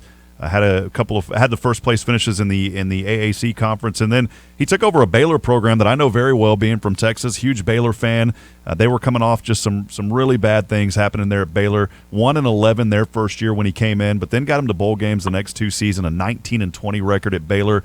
I just got to ask right away, how much of an impact is Matt Rule going to have there at Nebraska? Well, Rob, I think what you just outlined there, the rebuild job and the reclamation projects that he took over at both Temple and Baylor is what attracted Matt to Trev Alberts, Nebraska's athletic director, because that's where Nebraska really is, and they have to be honest with themselves that after you've gone 3-9 and 4-8 the last 2 years, that this program needs to kind of start over in a lot of ways. And Matt has the experience of doing that, and I think that was the biggest selling point to get Matt to become the next head coach for the Cornhuskers. And I think the situation he's walking into here is probably a little bit better than what he did at Temple or Baylor. But the end thing is you still got to build your thing back up against some pretty good established programs in the Big Ten. So, he's in the process now of putting together his staff. The recruiting period opens back up on Friday, so they need to be able to get out and attack that. And then the portal opens up officially for contact next Monday. So there's a sense of urgency this week for him to get this staff completed and to get going. But I know his track record of kind of building programs back up was very, very attractive to Nebraska. Well, Greg, as a Nebraska native, a Nebraska fan, everyone knows this. I was very excited that you were joining the show today and that I was able to be here. I got to listen to part of your call, by the way, when I was down in Austin, Texas, listening to that Iowa game. Did a phenomenal job, as always. I got a two-part question here to start it off. Now, I know Trev Albert said he talked to, I believe, 13 coaches, and I don't know if he's told anyone. I just wanted to ask if you knew, was there anyone else that you know of that he talked to? And then from that press conference, that introductory press conference, which I got to watch, what were your biggest takeaways from it? Well, Matt's really good at those podium type speeches. I think being the son of a preacher, you could kind of see some of those skill set, right, being shown by that, and that's great. I think it's always fun to be able to do that. But I don't know. Trev wasn't going to name any names. He doesn't want to get somebody's name out there and put them in jeopardy at their current spot. But some of the names that were floating around that seemed to be on Nebraska's list would have included Lance Leipold at Kansas, Luke Fickell, who then took the Wisconsin job. I think that was probably somebody that Trev Alberts crossed paths with. Outside of that, I think Bill O'Brien maybe was a guy that they had some conversations with. He's currently the OC at Alabama. I think those were some of the names that were being floated around as possible replacements here in Nebraska. But Trev, and rightfully so, and I'm sure the candidates that maybe did have an interest are appreciative of the fact that they didn't get named publicly by Trev Alberts. Again, talking to Greg Sharpe, voice of the Nebraska Cornhuskers here on the Insiders on the Epic Companies hotline. Growing up in the area, following the Big 12 for so many years, Greg, and Nebraska had so much success. I remember, as a kid watching UT play Nebraska and watching A&M and always being worried, saying, oh, great, this is going to be an opportunity here. Nebraska's going to steamroll these guys. They leave the Big 12, and years ago had a lot of success there, but despite really a first season or two, just very limited success there in the Big Ten. Why do you think that is? What has kind of been going on there in that situation, and why did they leave the Big 12 in the first place? Well, yeah, I think the stability of the Big Ten, I think, was really attractive to Nebraska. At the time of the departure, that there was a thought the Big 12 wasn't going to survive. There was a lot of talk that spring that Nebraska made the move to the Big Ten, that Texas was going to take a group of teams and go to the Pac-12, and it was all going to fall apart. And I think Nebraska saw the Big Ten and provided a safety blanket, a security blanket for them, and that certainly has been the case. But that's I think then Nebraska, Bo Pelini was the head coach for the Huskers. Nebraska's last 2 years in the Big 12, they played for the Big 12 championship, lost a game on the last second to Texas, and then got a big lead in Oklahoma in the final game as a member of the Big 12, and couldn't hang on in the championship game down in Arlington. And then they made the move to the Big Ten, and they had a couple good first years with Bo Pelini as the coach, and then kind of lost their way. And that happens when you don't make the right hire. And I think, the Mike Riley hire did not work out. Everybody thought for sure the Scott Frost hire would be the one that would get them back to prominence in the landscape of college football, and it didn't work. And it was very sad around here because he was supposed to be the guy, the native son coming back to rescue the program. But there's a myriad of factors, I think, that have contributed to the decline of Nebraska football over the last decade. And one of them, I think, was the thought process that because they weren't in the Big 12 any longer, that they needed to avoid recruiting the state of Texas. And I think Matt Rule's going to change that. He's got a great name inside the state of Texas. The high school association down there, all the comments we're hearing this week is that they loved Matt Rule, and he was the coach at Baylor. And I think you'll see Nebraska get back into that state to do some recruiting moving forward. But some poor hires, some poor decisions being made, and just some misses on recruiting, that'll all add up to you not having success on the field on Saturdays. Greg, what do you think? I think fans are obviously curious. What's going to be the biggest difference in just terms of style of play from what Matt Rule likes to do to what Scott Frost had going? That's a great question, and I think I'm not sure we'll get that answer until we actually start seeing them play games. It looks like they're hiring Marcus Satterfield as their new offensive coordinator. He's been at South Carolina with Spencer Rattler as their quarterback. So if you go watch some South Carolina tape, that might give you a little bit of a look at what Nebraska will be. I still think RPOs will be a big part of the offensive plan going forward. So in a lot of ways, stylistically, I don't know that it'll change a lot. I think where Nebraska has slipped, Kyle, and you probably discern this as well, they just haven't been as good along the line, either the offense or defensive line. I think Matt Rule mentioned that several times at his press conference on Monday. We've got to get better up front, and I think there'll be a big emphasis on trying to find better players and get the guys in the program that are here develop better to battle these Big Ten offense and defensive lines week in and week out. So that's where it's got to get better if Nebraska's going to try to climb the ladder in this league. We talk with so much happening across the college football landscape with NIL, it impacts teams differently. Even though there's a lot of things that seem to be the same, it continues to change. What impact are you seeing with NIL with Nebraska specifically? Yeah, Nebraska's really aggressive in that phase. They've got a couple of collectives that have been set up for the last year plus. They were very active in the portal last offseason, getting their starting quarterback, a couple of starting wide receivers, a running back out of the portal, and all those guys were contributors for them this year. So Nebraska's all in on being aggressive in the portal and in the NIL world, and that's not the case at everywhere in the Big Ten Conference. If you go back and watch any of Luke Fickell's press conference the other day, he talked about not being a fan of either one of those things.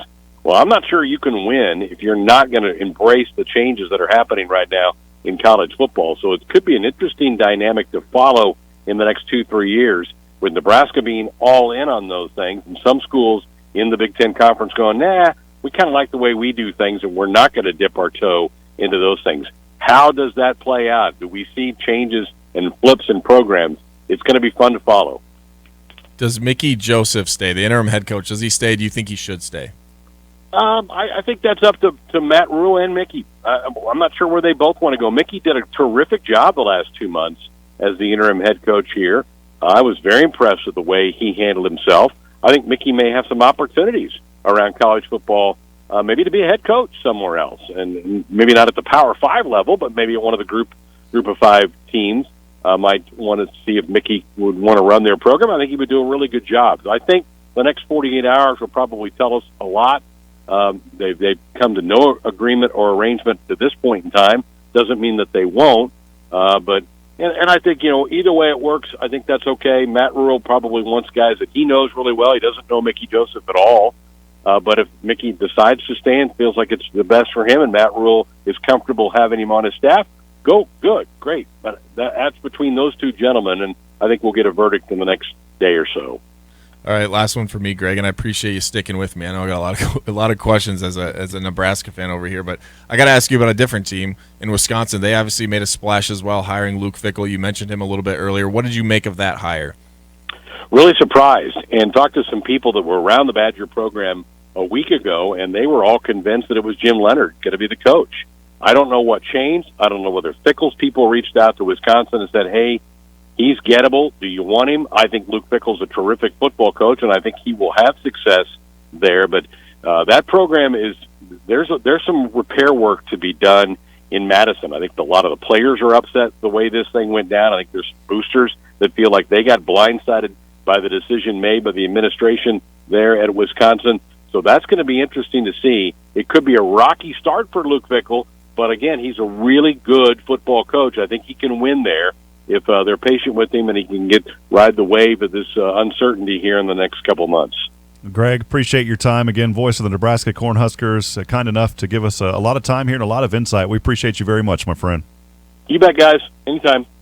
All right, once again, there he was, Greg Sharpe on the Epic Companies Hotline. Appreciate all that insight, and I know you're excited to talk to him, big Nebraska fan. Yeah, and I know we were in the middle of a break a little bit ago, and Micah had said he was talking to Greg. They're bringing him on, and he goes, yeah, we got a Nebraska fan here. Man, you got kind of offensive pretty quick because you're not just a fan. No, not just a fan. Also grew up, because like I told you, Rob, it's different. Like, I know there's not as many, but there's some people that kind of grew into becoming a Nebraska fan. But when you grow up there, it's just different. I don't know how else to describe it. It's like it's just ingrained in you from a little kid, especially when I grew up. Because I was like 6 years old.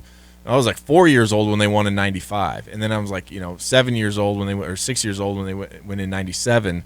So like my first memories of Nebraska football are just them winning national championships. So like for my era specifically, like that's all we knew was Nebraska being at the top of football, and then obviously with all that success, you're gonna become. How do you not become a fan? And so that's kind of why I said it earlier when talking about NDSU. Like, don't take it for granted, because at Nebraska they would have never thought in a million years the program would be where it's at today. When winning 3 games last year, winning 4 games this year, so you just never know. So that's why, as a fan, you just got to appreciate the moment, appreciate where you're at the time being. It all leads up to something big, and appreciate that. And it was great chatting with Greg. I want to remind you again, friends, this Friday it's Playoff Frenzy. On Friday, you can join the Bison 1660 crew. It'll be myself alongside Cole Jerk at Cowboy Jack's downtown in Fargo to get ready for that playoff game. You can win tickets to each playoff game, plenty of other giveaways, plus a free Jim Beam Orange Old Fashioned to the first 25 people that walk through the door. And, by the way, great happy hour specials after that. Cole Jerk and I will give you all the information you need versus a Montana Grizz. We'll also have guests on the site as well as phone. It is your pep rally for all things NDSU in the playoffs each week on the road to Frisco. Again, we'll be there this Friday from 5 to 6. We're going to step aside. We'll take a brief break. We'll have more. We've got some phone calls coming in. We'll get to those on the other side. Stay with us. This is The Insiders. Where the Bison roam. Bison 1660. ProSeed experience is the people that we're working with, the hands-on. We're not a super large company, but we're a hands-on dealing with customers. I know most of these fields because of the time I've been covering this area. In many cases, I've covered with up to the 3rd generation of operators on the farm, from grandpa down to the son that's being handed over to now, and we build our business on service. You take care of the customer and they take care of you. Need seed? Think ProSeed. ProSeed.net. Great seed at a reasonable price. Tired of your real estate goals getting blocked? Let Todd Cattermiss with Beyond Realty serve up your next big move in real estate. Todd's expertise in the Fargo-Moorhead area means he's the one to line up the perfect shot. Call Todd Cattermiss with Beyond Realty today at 701-371-4234 or visit him at Beyond Realty, 4832 Amber Valley Parkway in Fargo. Todd is a proud partner and the preferred realtor of NDSU Athletics. Todd Cattermiss with Beyond Realty, moving the herd one home at a time. The Bison Hotline postgame show is broadcasting live this year from Applebee's on 19th Avenue North in Fargo. Come see the Bison 1660 crew live after every NDSU football game and register to win prizes including Bison 1660 t-shirts, tickets to upcoming games, and a whole lot more.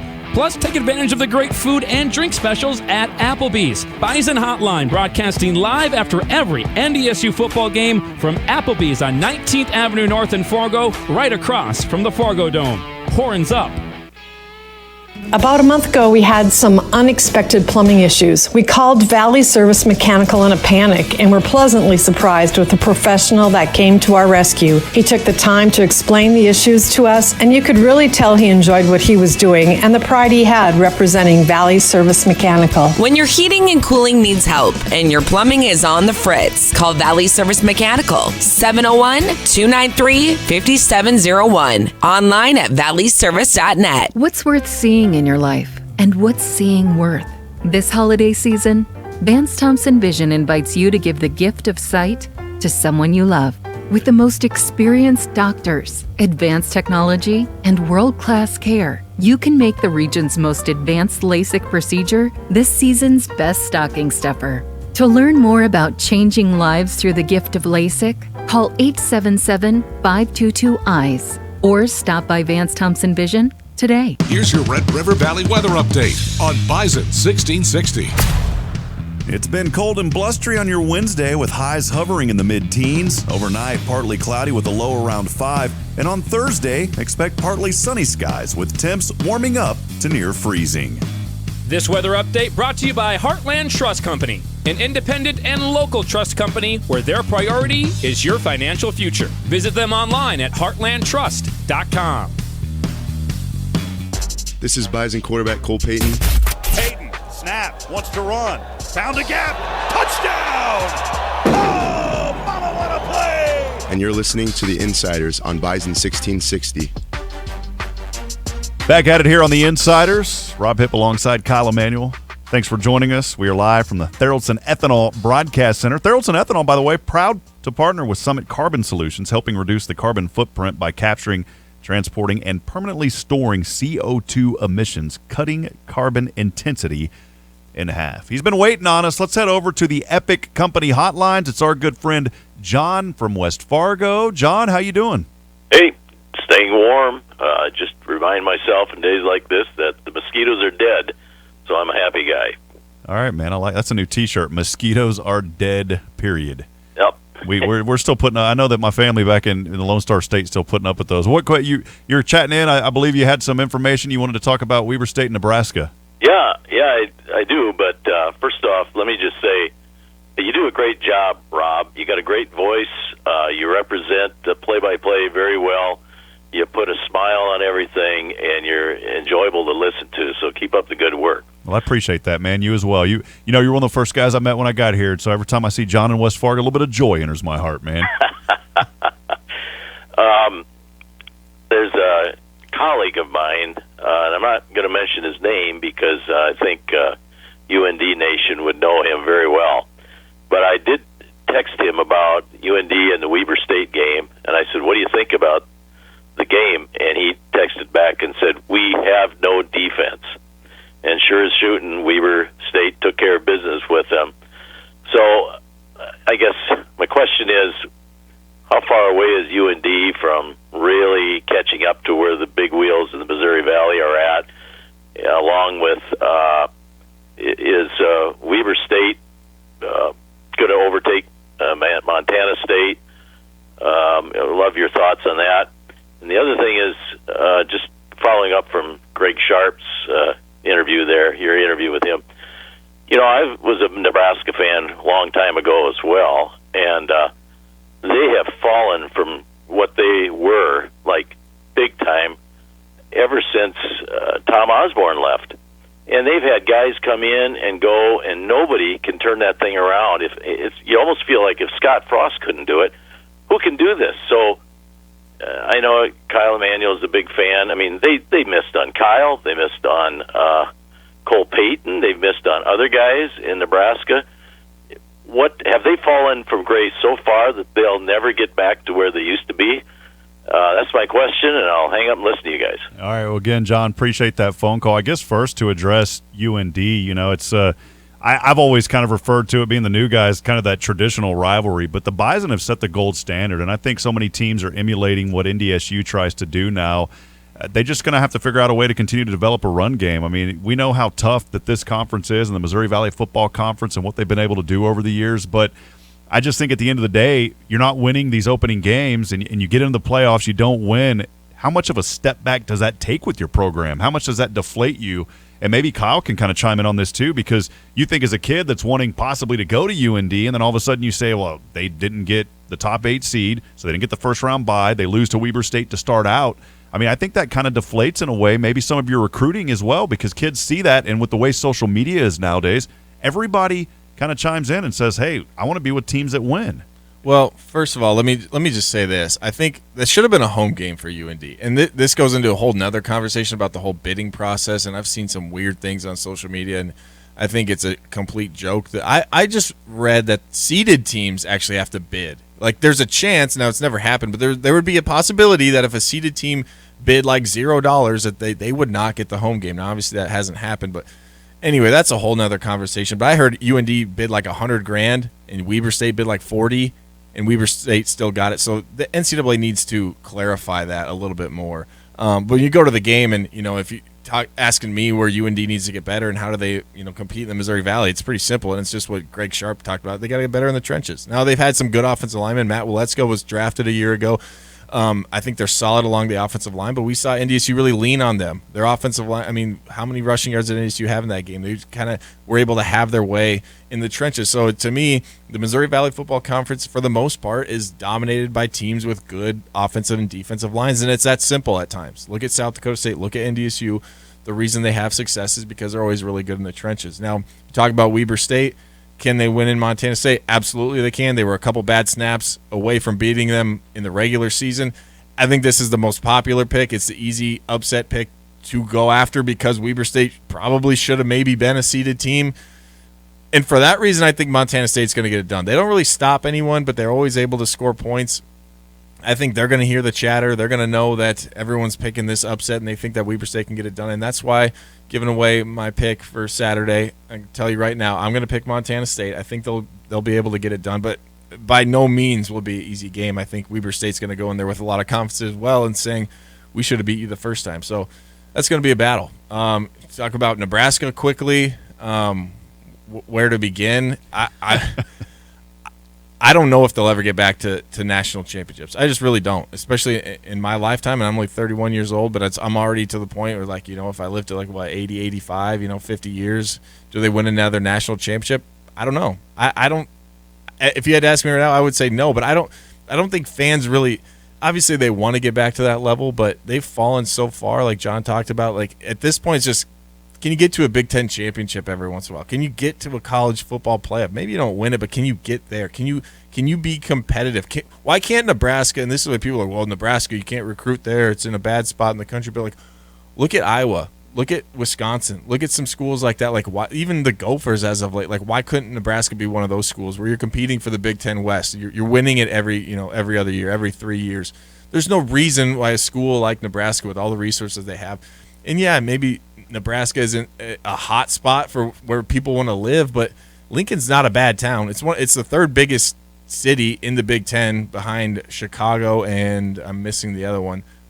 Maybe I forget what the other one is, but it's a good place to go. They have all the resources in the world. There's no reason they shouldn't be able to at least compete for Big Ten championships, and I think that's the only place Husker fans want to get to. National championships, maybe way down the road. We'll think about it then, but at this point, it's just, can you compete in your own conference? Because as of late, they haven't been able to. I think it kind of goes back again. John, appreciate that call just a few moments ago on the Epic Companies hotline.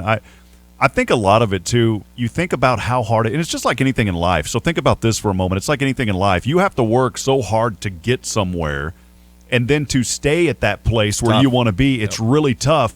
But just one little thing can knock you off that platform. Everything that you've worked for. And you think about it and you put it into to just a retrospect of college football. And you can look at anything, but let's specifically look at football. That's what we're talking about. You work hard, you get to that area to where you're winning all, just like NDSU. But whenever the wheel starts to fall off a little bit, not like NDSU, but you look at other programs like in Nebraska when they were competing so well when they were in the Big 12, the wheel starts to fall off a little bit. Now you've got to rebuild all of that. And it doesn't take a year or 2 years or 3 years. You could be going on for decades trying to rebuild what that glory you once had. You just have to be careful. How do you rebuild that? It starts with staff. It starts with who are you recruiting. I think you go and you look at UND, answering John's question, and you mentioned this. Bubba Schweigert said last year, we got to do a better job on the offensive line. Well, he came back in the press conference this year, and it was pointed out to him. You said, well, last year you said you got to do a better job on the offensive line. He said, well, I was pleased how we addressed the offensive line. He said we had more depth. We could sustain more injuries, more illness. Now he says moving forward, I think the same thing's on the other side of the ball. We have to find better depth on the defensive line, keep guys fresh. We have to play well. He talked about Ben McNaboe having a really good year, but do we need to rotate him more? Other things with UND, they haven't made final decisions on returners. They've got to find a way. How are they going to bring back some of these guys? And then they've got to take advantage of the portal. It's something, as much as we don't want to talk about it, you have to embrace what's there. You have to embrace NIL, and you have to embrace the portal. And then on the flip side, I think now there's a lot more that coaching has to do to keep guys there at programs. Now there's this new mental aspect of it. It's not just the physical grinding of the game and wearing through the game. Now you got to talk to the guys, Kyle, and say, it's almost like, what do we got to do to keep you here? You got to manage a roster. It's crazy. It's tough. Obviously, head coaches had to do that before with recruiting and things like that, but you didn't have to worry about this many people leaving. And then not only leaving, but who do we bring in? How do we go out and find other players? I would not be surprised, and maybe some schools are already doing this, where they hire someone on their staff that is specifically for roster management, similar to what a GM does in the NFL, because it's getting to that point where you have so many people coming in and out of the door. Like, you can't ask the head coach to do that on top of everything else that they have to do. And, I wanted to go back to Nebraska really quickly. And I think, to answer the question of, how have they fallen so far, they lost their identity. They really did. Their identity was very similar to NDSU's. Run the ball, play really good defense, and they have done neither as of late. They can't run the ball, and they have at times, but they've never done it consistently. The black shirts were so famous. Everyone knows about them throughout college football. They've been non-existent. They don't play defense anymore. They're not good along the line of scrimmage. Like, Nebraska was built on, similar like North Dakota State, You get these farm kids from Nebraska. Built farm on kids, corn, man. Yeah, Come built on. on corn, exactly. You get kids like Cordell Volson from nowhere in North Dakota that no one's ever heard of, played 9-man football, or Nebraska, it's 8-man football. They come in, they develop them. Nebraska was cutting edge with strength and conditioning. They've stopped developing players, too. They'll get 4-star recruits, and by the end, you're like, how did this guy even get a scholarship? He couldn't even play.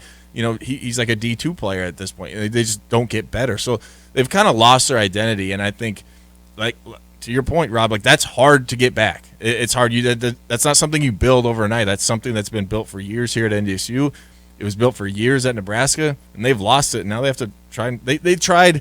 They tried being like a coast school. We're going to out-athlete people. Yeah, we'll be okay along the lines, but we'll just get better athletes. And that's just not the way, in my opinion, you get it done in a place like Nebraska. Got to find a way to bring them there, and success definitely helps with that. Let's go back to the Epic Company. We were going to break. We're going to keep it right here, though. I had a couple of calls come in. We want to get to those.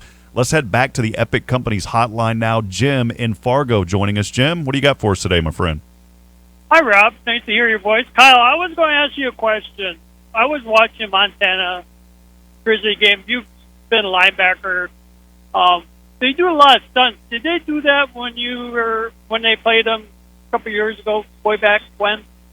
Yeah, good question. I'm not sure when they played them when I was gone. We played them when I was a senior, and obviously I played defense, so I don't really care what the other side does defensively, but I do not remember it to this level. I mean, it's crazy. Like, I remember going back because I was prepping for Indiana State, I believe it was, or South Dakota. They played both those schools, and I think it was Indiana State, and they just could not handle it. I mean, Montana defensively, every single play, I believe it was Gavin Screws at the time for Indiana State, was running for his life every single time. They do it almost exclusively, it feels like, at times. There was times in that game against SEMO, they were like, okay, we're just going to start dropping back. We're going to drop back with 7 guys, 8 guys into coverage, and it just didn't work for them. SEMO started moving the ball. They were like, okay, screw this. We're going to go back to what we're good at, and they started blitzing the crazy out of SEMO again, and it got the quarterback out their spot. So, I don't know going back if this has always been their identity, but it seems to be now with that 3-3 stack. But, like we talked about with Connor Onion,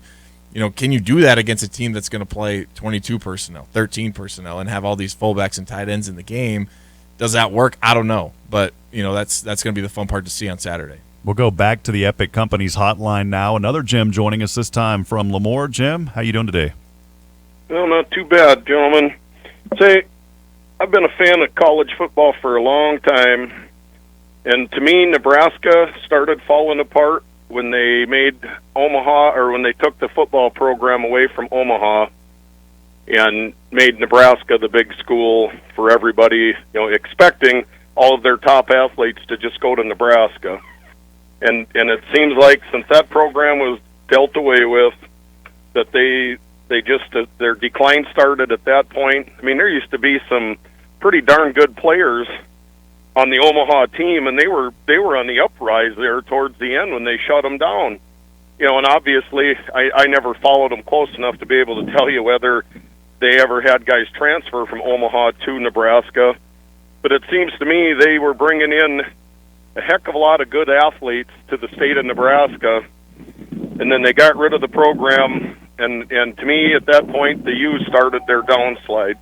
And I'm curious, especially with Kyle's opinion on this, being from the state. I guess I'll hang up and listen. Have a good day, guys. Yeah, it's a good point, Jim. And if you don't know what he's talking about, Nebraska Omaha was a D2 school, and ironically enough, shut down by, does anyone know, the athletic director of Nebraska, Trev Alberts, who was the athletic director at Nebraska Omaha during that time. It was the Mavericks, right? When they were D2? Yeah, they shut down wrestling and football. It was right after I got recruited. I want to say like 2011, 2012. Now, what impact that has on recruiting, I don't know specifically. Shutting down, UNO, if that has somehow negatively impacted Nebraska. To me, though, and we've been saying this for how many years? I mean, 10, 15 years. They're just not getting guys out of Nebraska. Trust me, I'm glad for it. But there's been a lot of good players on my teams and teams since then at NDSU where you're just like, how did Nebraska not even talk to them? And there's too many names to even mention. But, there's a guy at Gretna right now. Gretna's a suburb of Omaha. He's going to Oklahoma State. He was named Nebraska Gatorade Player of the Year, threw for like 400 yards in the state championship. Nebraska didn't even offer him. He's going to Oklahoma State. So that's just one example. There's a lot of talent in Omaha. There's a lot of talent in Nebraska. I'm not saying you should only exclusively recruit Nebraska, but those are the kinds of kids that you have to get to come to your program, because those are the kids that care the most about it. That grew up watching Husker football, that love the program regardless, and it just seems like they're missing out on them. Yeah, appreciate those phone calls. We'll have one more segment coming out, or a couple more segments, but your last chance to chime in will be coming up. If you have anything to add, if you'd like to talk playoffs, you can call us or you can text us on the Epic Companies hotline, 701-476-1660. Also want to remind you about our Ultimate Tailgate giveaway. All you got to do is go over to our Facebook page, find the keyword, and text it. You can text it again to 701-476-1660. That is the Bison 1660 Ultimate Tailgate giveaway. We'll announce that winner Friday on the Insiders around 11:50 in the morning. Ultimate Tailgate giveaway is always brought to you by DS Beverages and Bud Light, the official beer of the Bison. Also, before we break here on this segment, I want to remind you Smith's Gems and Fine Jewelry. It's our good friends there that have a long history and reputation for quality workmanship and rock-solid pricing, whether those diamond engagement rings, custom jewelry, or repairs. We already know that Brenda and the team at Smith's Gems and Fine Jewelry, they always create a legacy for you and your family. Go by, check them out, and we will continue the Insiders here in just a moment. Stay with us. You're listening to the Insiders on your home for NDSU sports. Bison 1660. We all want to be part of a winning team, right? Hi, this is Marcus with Steamatic, and I am very proud of our team. Industry experts have voted Steamatic the best method of cleaning with our patented steam cleaning process, our 24-hour service, and highly trained technicians. We do it all from carpet cleaning, air duct cleaning, fire and water damage restoration, and remember, Bison fanatics choose Steamatic. Steamatic, call 232-4707. For decades, Nodak Insurance Company has been serving our state's residents in good times and challenging times. We come together for the greater good, from simple acts of kindness to company-wide efforts that make a difference in our community. It's who we are, rooted in North Dakota and ready to serve when it matters most. Nodak Insurance Company, agents with answers. Every fan loves an explosive play on the field when someone breaks free and takes it to the house. Take that feeling anywhere with the explosive taste of Bud Light Seltzer, the official hard seltzer of the NDSU Bison. Bud Light Seltzer is always the right call for game day. The bold flavor of the hard soda variety pack and the all-new seasonal apple slices flavors will definitely score points with your team in the tailgate zone or inside the Fargo Dome. Bud Light Seltzer, the official hard seltzer of the NDSU Bison. Please drink responsibly, never drink and drive. Code Green is coming alive! Bison football returns to the FCS Playoffs to battle the Montana Grizzlies in the second round. Stay tuned in this Saturday for complete broadcast coverage. Coverage of Montana versus NDSU is brought to you by The Bridges, located at 1601 University Drive North, right across from NDSU. Whether you're a student or a parent of one, find the perfect living space that has a controlled access, fun environment, affordable prices, and steps from buses to all local colleges. More information at bridgesnd.com. No one wants to think about it, but winter is here. Make sure your vehicle is ready at one of the 3 locally owned Jiffy Lubes of Fargo. Oil changes are the #1 maintenance item that's neglected. At Jiffy Lube of Fargo, it's easy. No appointment needed. Just drive up and drive in for your signature service oil change and a free charging system check to ensure your vehicle will be ready when you are. Jiffy Lube of Fargo, where you can do more in a jiffy. Jiffy Lube of Fargo, proudly serving the metro area for over 40 years. This is Menli from Healing with Hyperbarics, and I want to talk to you today about how hyperbaric oxygen can help you if you've had radiation in the past. Radiation saves lives by killing cancer cells, but the damaging effects of radiation to the tissues continues. This leads to poor blood flow in these tissues, causing a range of problems, depending on which tissues are radiated. If you've had radiation in the past and struggle with any post-radiation injuries, book an appointment with us at Healing with Hyperbarics to see how hyperbaric oxygen can help you heal. This is Jory Collins, head women's basketball coach at NDSU. We're trying to get this program to a point where we can compete for Summit League championships and hopefully play in the in-state tournament. I mean, that's the entire goal. You are listening to the Insiders on Bison 1660. Back at it on the Insiders on a Wednesday. What day is it, Micah? Hump day! Been a little quiet over there today, man. It's been a busy show. Went fast. Colin Manuel shows up. The phone lines start ringing. People start, pounding on the windows wanting autographs. That's not nuts. true. That's not true. Had like 30 people in here. We had to call security. Like, whoa, easy now. Easy, back up. I do appreciate Just kidding, by the way. I do appreciate people letting me talk about Nebraska football a little bit, and so that's been fun for some of the comments coming in. I mean, it is talk about blue bloods of the FCS, and Nebraska used to be, kind of is, I guess you could say, but not anymore. So it's been fun to talk about that. Obviously, we have a big game coming up Saturday as well. Yeah, and I think, too, to kind of tie all that in to NDSU, Sam Griesel, former, Bison, great basketball player playing for the Cornhuskers now. And so there is that connection. When you're driving along the interstate, you got to go, if you're going from south to north, you got to go through Nebraska. That was always kind of our stopping point. When my sister lived in South Dakota, we'd stop in Nebraska somewhere. So there's always that tie-in to NDSU. It is your final chance to call in, text in here, as we'd love to hear from you. As always, the Epic Company's hotline is open, 701-476-1660. Maybe you started listening when we went on at 11 Central, and you said, yeah, I'm going to call in today. And then you've been putting it off. Now's your time. So call us in. We'd love to hear from you. Before we talk more, I want to talk about our friends at Men's Hair Company. It's the only place to go for haircuts, waxing, shaves, beard care, and more. You can find a location near you with 5 Fargo, Moorhead, and West Fargo locations to choose from. Go with the home team for your haircuts this football season. Men's Hair Company, online at menshairco.com. As I look around the Theraldson Ethanol Broadcast Center at Kyle, at Micah, they both have hats on. I need to go to Men's Hair Company and get a haircut because I'm starting to wear that, do y'all call it, is it sock hat? That's what I've called it. Some people say like toboggan.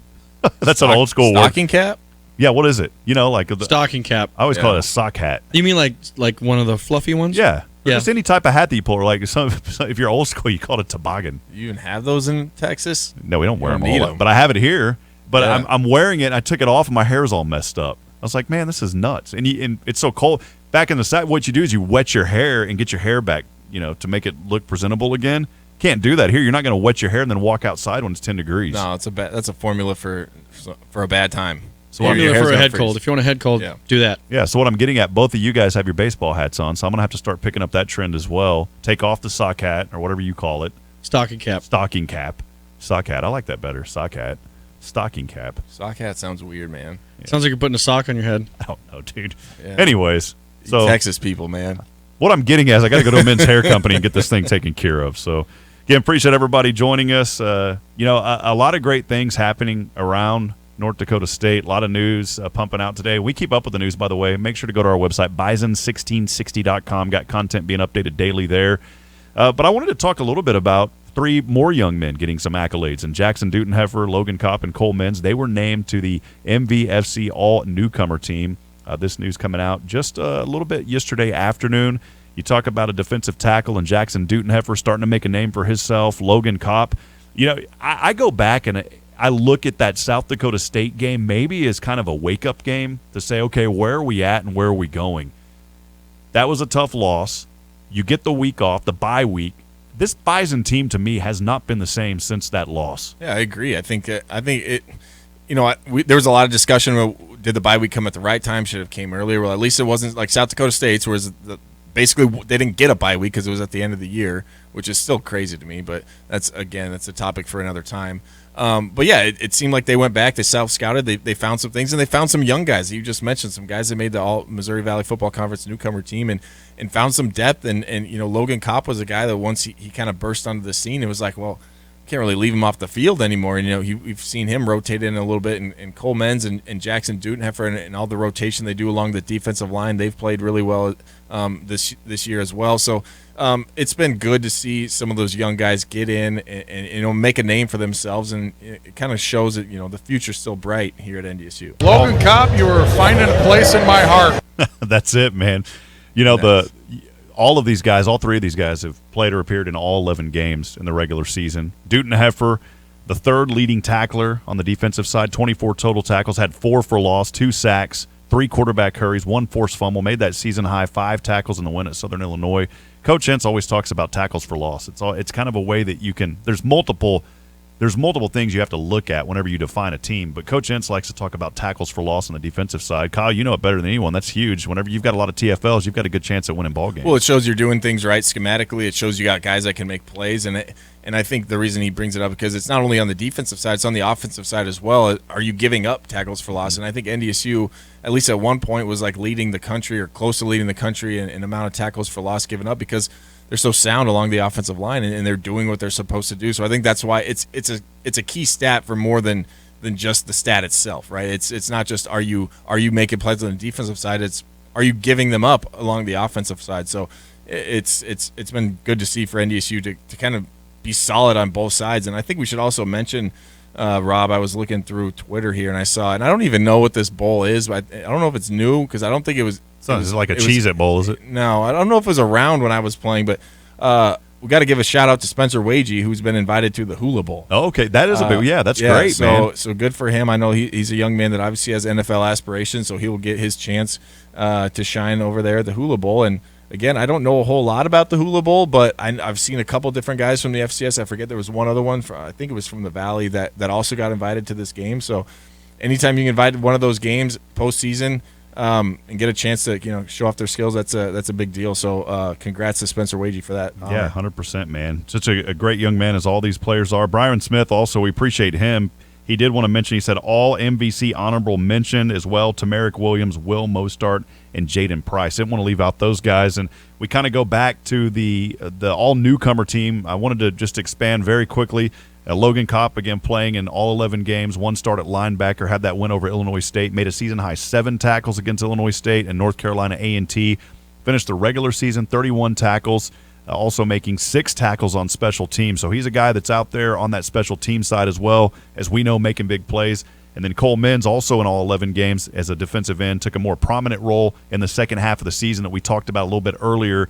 After the SDSU loss, things really started coming together, but he also was battling some injuries, so came in, taking care of business there, 7 tackles, including 1.5 for loss and a half sack. So congratulations to those guys as well as all the Bison continuing to do great work. And, I did want to mention before we take our final break, Kyle, that coaches always talk about, hey, everything, it's all team-focused, and we know that. But as a former player, when these accolades come out, I mean, you got the greatest one you can get. Do you think about those accolades and say, like, this is something special? For sure. It's special, and it's an honor to be recognized because, look, it is all about the team at the end of the day, but, how do you have a successful team? You got to have good players. You got to have guys that show up on Saturday and make plays and are able to go out on the field and produce. And it's just kind of a consequence, a positive consequence of having a good team is you're going to have guys that get honored. So it was never a goal of mine for me. It was more so, can I be the best player that I can be? And I think that's probably the mindset for a lot of guys on this team. And then if the accolades come, the accolades come. But it always comes back to, am I doing the right things for this team to help us win? Because that's the one that matters the most. All that adds up, and it is, of course, a team effort. The Bison, one of the most humble group you'll ever come across in college sports. Well, hey, you need to stock up on all your favorites for watching football? Bet you do. Well, the Spirit Shop has you covered with their huge selection of beer, wine, or spirits at the best prices. Great weekly specials also. The Spirit Shop, they're located right off 13th behind Shields Home and Hardware. So head over there, get stocked up for the big game this weekend. Better yet, come out to the game. Get stocked up, come out to the game, go home and celebrate. You can pick up all of your stuff again at the Spirit Shop. When we come back, we'll talk more about pro players, and we'll wrap it up. Brought to you by All Pro Towing. This is The Insiders. This is The Insiders on your home for NDSU sports. Bison 1660. Men's Hair Company is already super convenient with 5 locations in the FM area. But now, Men's Hair Company has a new app to make it even easier to get your appointment. Yes, you can actually get an appointment on their free app, not just put on a waiting list. Download the free Men's Hair Company app today. Just search for it in the App Store. Experience the difference at Men's Hair Company. Visit one of our 5 FM locations or check us out online at menshairco.com. Men's Hair Company. Grooming for guys. Schmidt's Gems and Fine Jewelry cordially invites you to Sparkles and Cocktails, an evening filled with the latest in holiday jewelry trends, appetizers, drinks, and a special gift waiting for you. Make it a date night or bring a friend tonight from 5 to 8 p.m. at Schmidt's Gems and Fine Jewelry, 3241 42nd Street South in Fargo. Online at schmidtsjewelry.com. Be merry and bright this holiday season. Hi, I'm Grant Nelson, NDSU Bison basketball player. Whether it's playing basketball or driving in my car, I want to do everything to the best of my ability, on the court and off the court. So when I'm in the car, I up my game with the Drive for Less program from Nodak Insurance. I could save up to 30% on my premium just for driving safely. To me, that's a slam dunk. Download the Nodak Insurance app today. Brooks in motion, right to left, fake the fly sweep, hand off the C-Sport, up the middle, touchdown! Easton Stick! Bison great and Chargers quarterback Easton Stick joins the Insiders each week to discuss his journey in the NFL and reminisce on some of his favorite moments in a Bison uniform. Our conversations with Easton are brought to you by Red River Commodities, the Spirit Shop, and Men's Hair Company. Each week, Easton Stick on the Insiders here on Bison 1660. Our Road to the Ring is brought to you by Schmidt's Gems and Fine Jewelry. The North Dakota State Bison wrapped up the regular season 9-2 overall and 7-1 in Missouri Valley Football Conference play and are headed to the FCS Playoffs.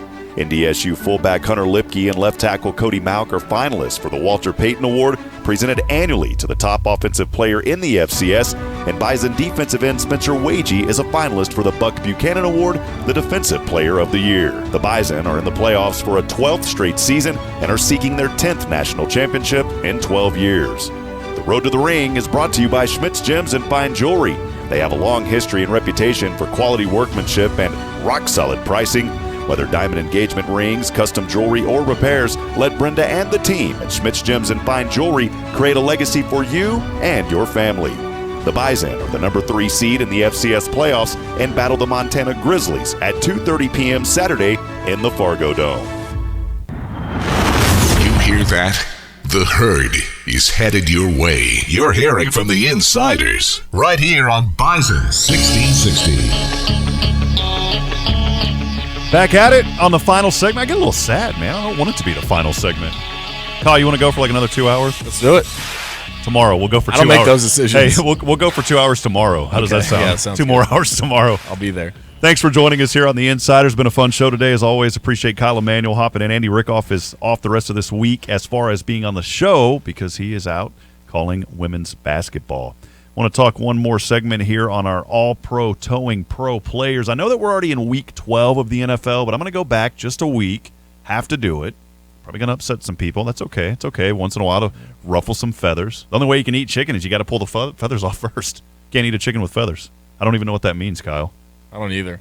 I don't know where you're going with that one. I have no idea. I just wanted you to try to pick up on it. I wanted you to pick up what I was putting down. Anyways, Jabril Cox with the Dallas Cowboys. He recorded a career-high 3 tackles, 24 snaps as the Cowboys beat the Vikings 40-3, playing 7 snaps on defense and 17 on special teams. That's why I brought that up, because you know me as a Cowboys fan. I wanted to just remind everyone about that smacking. But then the Cowboys going, lose to the Packers and all that fun stuff. Well, they needed that. They needed the jump start, right? You got to have a jump start. Yeah, you got to have a stinker of a game, and the Vikings had theirs against the Cowboys, and the Cowboys had theirs against the Packers. Week 12 stuff will be coming out later this week. Players in the Pros is brought to you by All Pro Towing, whether it's a car, truck, SUV, semi, or even a tractor stuck in the mud. All Pro is here for you. Call them today for 701-541-3900. I like to bring this up because you never know who's listening. There may be a young person. I always say that because there may be a young person saying, one day I want to be in the NFL. That path to the NFL, it's not easy. We talked earlier about paths and being on top and staying on top. But when you go to North Dakota State University, I'm not saying anything's guaranteed, and you play really, really hard. Take a guy like Cody Mauk, for example. I think his career is just getting started. Of course, at the collegiate level, he's wrapping that up, but I think he's got a bright future in front of him. Guys like Spencer Wagee, bright future. Hunter Lipke, bright future. There is a good opportunity, and I'll say better than a lot of plays, especially at the FCS level, that you could play at that next level if you're that kind of guy. What are your thoughts on that, Kyle? Well, yeah, I think there's multiple reasons why guys from NDSU and why NDSU leads the FCS and guys that are playing in the NFL. And There's probably too many for me to even think of right now. But number one, it comes down to development. And I think of a guy like Cody Mack. I think of a guy like Joe Haig, who came on it as a walk-on, who was 235 pounds, 240 pounds as an offensive lineman as a freshman, and then was drafted in the 5th round. Because you come to NDSU and they're going to make you better. And I talked about development with Nebraska and how I think they're lacking there. Well, that is one of the things, and I know we talk about Jim Kramer a lot, and we should, rightfully so, because the strength coach is a secret weapon of a college football team. It just really is, and I think you come to NDSU, whatever you were coming in, you are going to come out better, and I think that's why we've seen so many guys that have been able to develop into NFL-type caliber players coming out of NDSU is because of that. And then you can get down to scheme, and I think NDSU's offense translates well to what people do in the NFL, and then it just comes out of hard work and knowing that preparation is key. And when you get into the NFL, you'll run into guys that don't want to do it as much, but at NDSU it's just ingrained in your mind, and it's all you know. You don't know any different. You don't know any different, and you get taught, you're molded, and you've got a great opportunity. So, Kyle, been a fun one today. A lot of friends, by the way, texting us on the Epic Companies hotline. We will get to more of those tomorrow because we will be live at Sicky's. We're going to talk a little bit more about playoff history. If you want to chime in, we're still going to get to those. Some of you did. Many of you did. We're going to get to those tomorrow. We want to hear from you. Call in. We're going to be live at Sicky's, so come out there from 11 to 1. We're going to have a blast in person, and we'll make it like a pep rally type atmosphere there too. We're going to get the crowd cheering, get everybody excited. I wrote down some stats for Montana that we can get to tomorrow, and we can really dive in. I'll let the listeners form your own opinion about Montana. Not what I think, not what you think, just based on the numbers. What do they do? What are they good at? So we can dive into that as well. Yeah, we'll keep talking about it all week long. Again, tomorrow at Sicky's. Also, James Hendricks with the Hendricks Maneuver, brought to you by Red River Commodities and Sun Butter. He'll be there. We'll have Comfort King Throwback Thursday. My interview with Kobe Johnson. It is another jam-packed show.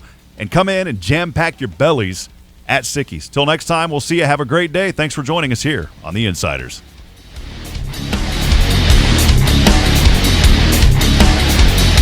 Hi, Jeff from a Cutting Edge Gallery of Jewelry. The third way you get to save this holiday season is this. The first item you picked out, any finished jewelry, you get 10% off the